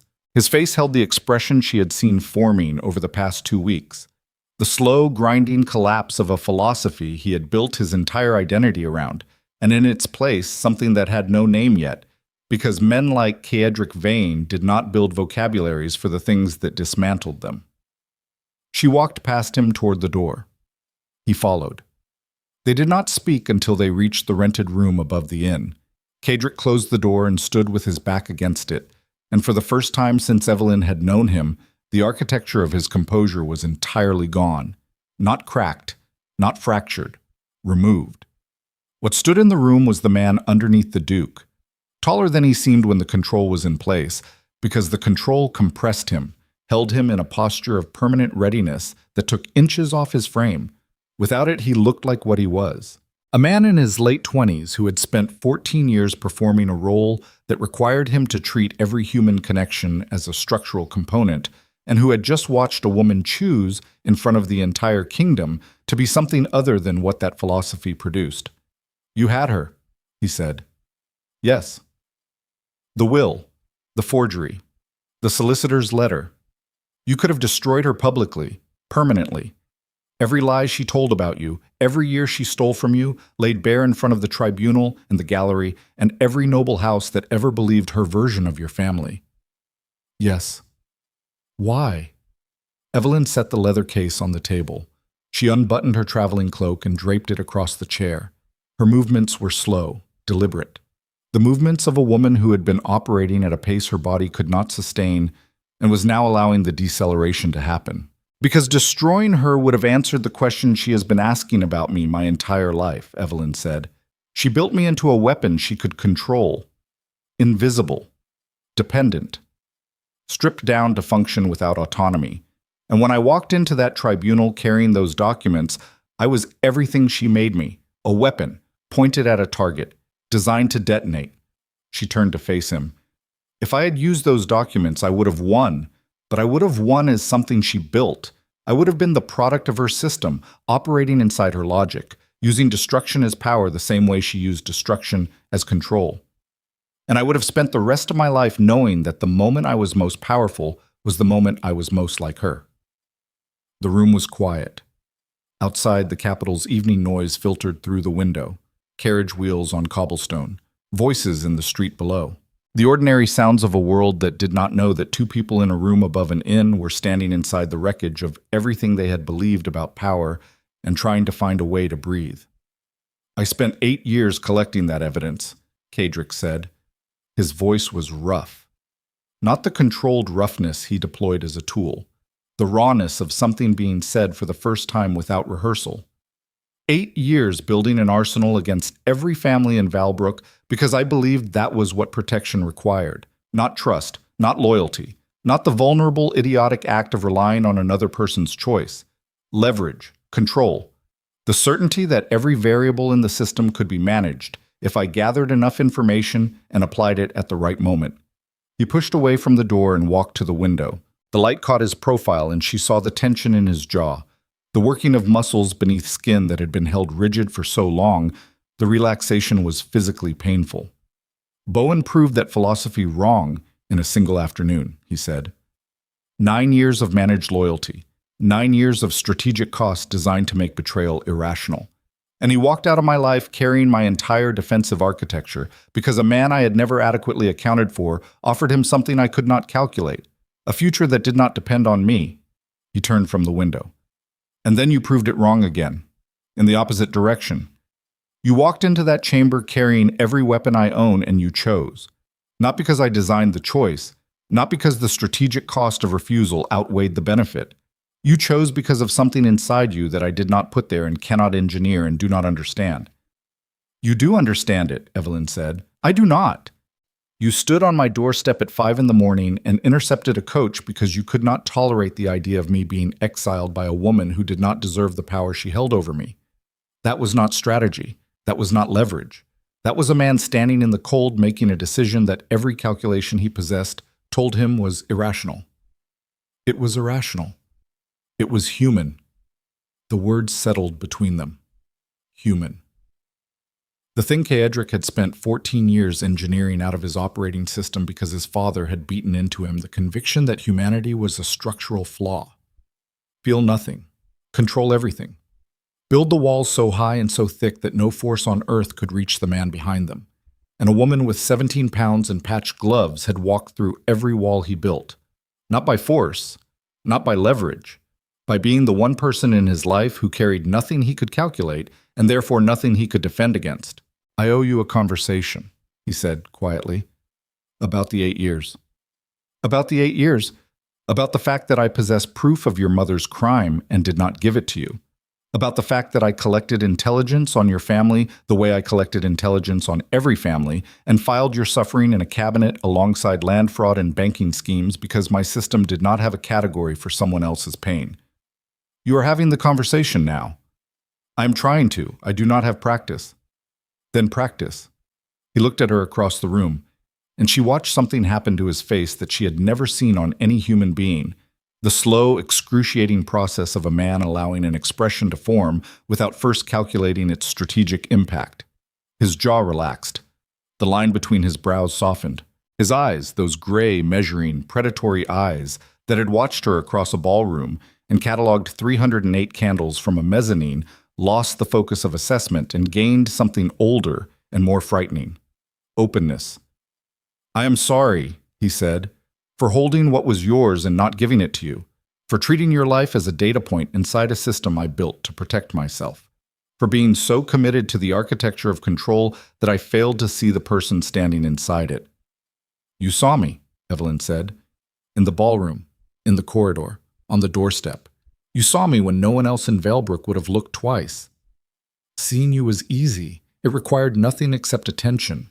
What I failed to do was act on what I saw in a way that treated you as a person instead of as a position on a board. And now? Now I am standing in a room with no board, no positions, no leverage. My financial records are exposed. My solicitor is a traitor. My political alliances are compromised. Every structural advantage I have spent my adult life constructing has been dismantled or surrendered or burned. He paused. And I am more certain of you than I have ever been of any position I have ever held. That is not a strategy. No, it is not. It is a risk. The most catastrophic risk I have ever taken. Good, Evelyn said. Now you know what it feels like. What feels like? Living without a system, making choices because they are right, not because they are calculated. Standing in a room with another person and having absolutely no guarantee that the floor will hold. She crossed the room and stopped in front of him, close enough to see the scar along his jaw in detail. The thin white line that disappeared beneath his collar, evidence of a wound she had not yet asked about, delivered by someone she had not yet learned to understand. The floor may not hold, she said. I know. I may not be what you need me to be. I may become something you did not expect. I have spent 23 years being shaped by other people's designs, and I do not yet know what shape I take when no one is designing me. I know that too. And you are still standing here. I am still standing here. She reached up and laid one hand against the side of his face. Her palm rested against the scar. His skin was warm. His jaw tightened under her touch, not in rejection, but in the involuntary response of a man feeling contact in a place he had trained himself to keep armored. Then we rebuild, she said. Not the system you had, not the architecture of cost and leverage. Something else. Something I do not have a name for yet. Something built on what? On the fact that you stood on my doorstep. On the fact that I walked into a tribunal chamber and chose not to become my mother. On the fact that neither of those decisions made sense inside any system either of us was raised to understand. That is not a foundation, that is a fault line. Every foundation starts as a fault line. It depends on what you build across it. Kadric covered her hand with his fingers closed around hers against his jaw. The grip was firm, not possessive in the way she had expected from a man the world called ruthless. Anchoring. The grip of a man holding on to something he had finally admitted he could not afford to lose. They stood like that in the last light of a winter evening in a rented room above an inn in a capital city that would spend the next 6 months processing the political earthquake they had detonated, and neither of them moved because the stillness between them was, for the first time, not the stillness of control or the stillness of survival, but the stillness of two people standing on ground they had chosen instead of ground that was assigned to them. The weeks that followed reshaped Valbrook. Ashford's banking fraud and bribery evidence triggered a parliamentary investigation that consumed his political career within a month. His seat was vacated, his financial holdings frozen. The man who had orchestrated the Duke of Ravengarde's near destruction was last seen leaving the capital in a private coach headed for a country estate that creditors would seize before spring. Blackmore's forged land transfers resulted in criminal proceedings. 2 county registrars were removed. The arms export violations drew attention from the Crown itself, and Blackmore's family retreated from public life with the systematic efficiency of people dismantling a legacy before someone else could set fire to it. Bowen disappeared. His judicial appointment never materialized because the man who promised it no longer had the authority to deliver. The solicitor who had betrayed the Duke of Ravengarde vanished into the kind of obscurity that awaits men who sell their loyalty to the highest bidder and discover that the market has collapsed. The investigation into Kadric's finances concluded within weeks. His records were, as he had always maintained, impeccable. The Crown land revenues accounted for. The political arrangements, while aggressive, fell within the broad boundaries of acceptable parliamentary maneuvering. The tribunal issued a formal statement clearing the Duke of all allegations and noting in carefully measured language that the original motion appeared to have been motivated by political rivalry rather than legitimate concern. Ravengarde Castle reopened its gates. Kadric and Evelyn returned on a morning when the sea was calm for the first time in weeks. The coastal road wound along cliffs that caught early spring light, and the black stone walls of the fortress stood against a sky that had traded winter's iron gray for something softer. Not warm yet. The cold still carried teeth, but the quality of the light had changed, and the change felt less like a season turning and more like a landscape deciding, after years of siege, that it could afford to lower its guard. Hargrove met them at the gate. The steward's composure had been fully restored. He stood in the courtyard with his hands clasped behind his back, and his expression arranged in the careful neutrality of a man who had witnessed empires built and demolished and had learned that the only sustainable response was professionalism. "Your Grace, Miss Duvall," The household is prepared. Prepared for what, Hargrove? Kedrick asked. For whatever arrangement you deem appropriate, Your Grace. Kedrick looked at the steward and something passed between them. Not affection, not gratitude, the silent acknowledgement of two men who had served the same fortress for years and understood that the fortress was not the stone. It was the decision to keep standing inside it. Prepare the east wing, Kedrick said, and open the north gallery. I want light in the corridors. The north gallery has been closed for 12 years, Your Grace. Then it has been closed long enough. Hargrove inclined his head and disappeared into the castle. Evelyn stood in the courtyard and looked up at the walls. 7 stories of coastal granite rising against the spring sky. Arrow slits and battlements, and the east tower where a steel cabinet now sat empty beneath the foundation, its contents scattered across a tribunal record that would define Valbrook's political landscape for a generation. You're staring at the walls again, Kedrick said. They look different. They are the same walls. I am not the same person who looked at them 2 weeks ago. He stood beside her, and the silence between them was different now too. Not the weighted silence of two people measuring each other across an abyss. Something quieter. The silence of two people standing on the same side of something and looking outward. My mother will receive the inheritance documents, Evelyn said. Kedrick turned to look at her. Privately, she continued, not through a tribunal, not through counsel. I will send them to her directly with a letter explaining that I know what she did and that I am choosing not to pursue legal remedy. She stole your inheritance. She stole money. She did not steal what I am, and pursuing her through the courts would keep me connected to the Duvall household for years. Depositions, hearings, cross-examinations. Every month spent fighting for my father's estate is a month spent inside the system she built. You deserve what was taken from you.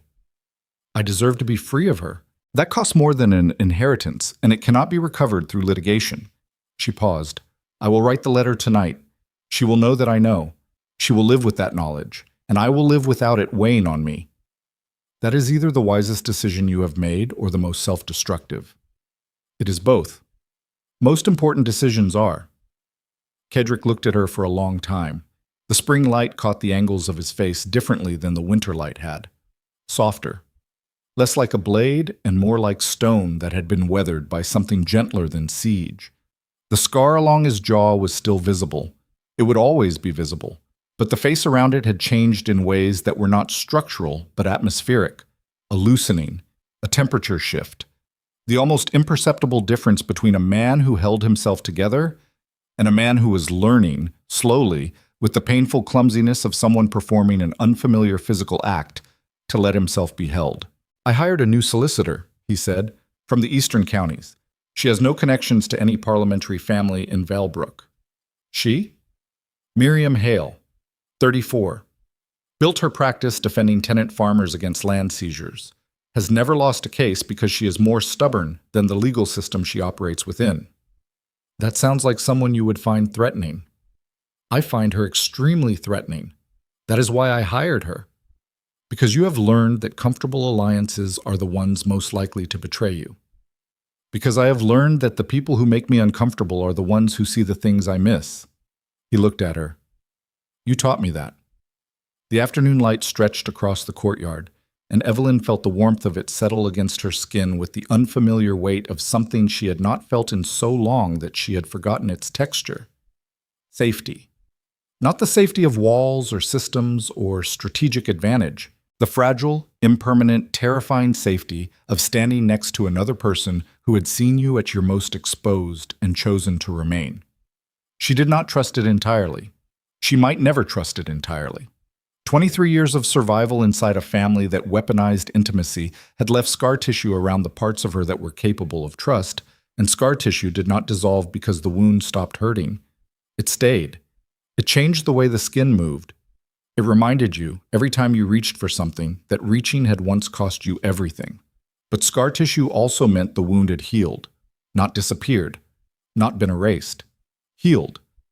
And healing was not a return to what existed before the damage. It was the construction of something new from the materials the damage left behind. She was building, slowly, without blueprints, without the certainty that the structure would hold, but building. That evening, Evelyn sat at the writing desk in the East Wing apartments and composed a letter to Margaret Duvall. She wrote 3 drafts. The first was angry, the second was clinical, the third was something else. Spare, direct, written in the voice of a woman who had passed through anger and precision and arrived at the other side. She told Margaret that she had found the original will, that she understood the forgery, that she was choosing not to pursue legal action because the cost of remaining connected to the Duvall household exceeded the value of anything the courts could return to her. She wrote one final line. "You spent 23 years trying to make me disappear. I want you to know that I see you clearly, and I am choosing to walk away. Not because I forgive you, because I am finished." She sealed the letter and gave it to Hargrove for delivery. Then she blew out the candle and sat in the dark room listening to the sea. The waves hit the cliffs with the same relentless rhythm they had maintained for 1,000 years. Constant, indifferent. The sound of something that did not care about tribunals or betrayals or the complicated, exhausting process of 2 damaged people learning to exist in the same space without treating each other as strategic assets. The sea did not care. And there was comfort in that. In the reminder that the world's oldest forces operated on principles that had nothing to do with leverage or control. The tide came in because the tide came in. The cliffs held because the stone was strong enough. And if the stone cracked, the sea filled the crack, and the landscape changed, and the change was neither victory nor defeat. It was simply what happened when immovable things met the forces that moved them. She heard footsteps in the corridor. Kaedric appeared in the doorway. He did not knock. He stood in the frame with one hand resting against the stone, his figure backlit by the corridor lamp, and looked at her sitting in the dark room with the sealed letter gone, and the candle extinguished and the sound of the sea filling the space where the light had been. "You wrote it," he said. "I wrote it. Are you all right?" "I do not know yet. I will know tomorrow, or next week, or in a year." He crossed the room and sat beside her at the writing desk. The chair was narrow, his shoulder pressed against hers. The contact was warm and solid and entirely without agenda. "I have never sat in the dark with another person," he said. "Neither have I. It is uncomfortable. Most honest things are." They sat together in the darkness of the East Wing while the sea hammered the cliffs below and the castle held around them the way it had held for centuries. Not gently, not comfortably, with the stubborn, unyielding permanence of something that had been built to survive every force the world could throw against it. And in the quiet, in the space between the waves, Evelyn felt the last of the walls she had built around herself settle. Not collapse, not crumble. Settle. The way a structure settles when it has finally been placed on ground, solid enough to bear its weight. She was not fixed, she was not healed, she was not the finished version of whatever she was becoming, but she was here, in a fortress that did not welcome visitors, but tolerated them. Beside a man who was learning, with the excruciating slowness of someone dismantling a lifetime's worth of defensive architecture, that the strongest thing he could build was a door he chose to leave open. The sea roared. The cliffs held. And somewhere inside Ravengarde Castle, for the first time in its long and brutal history, a light that had been extinguished was not replaced by a woman counting candles in the dark. It was left off. Because the woman who once counted them had finally stopped measuring her existence by the flames she maintained for other people. And the darkness, shared, was enough.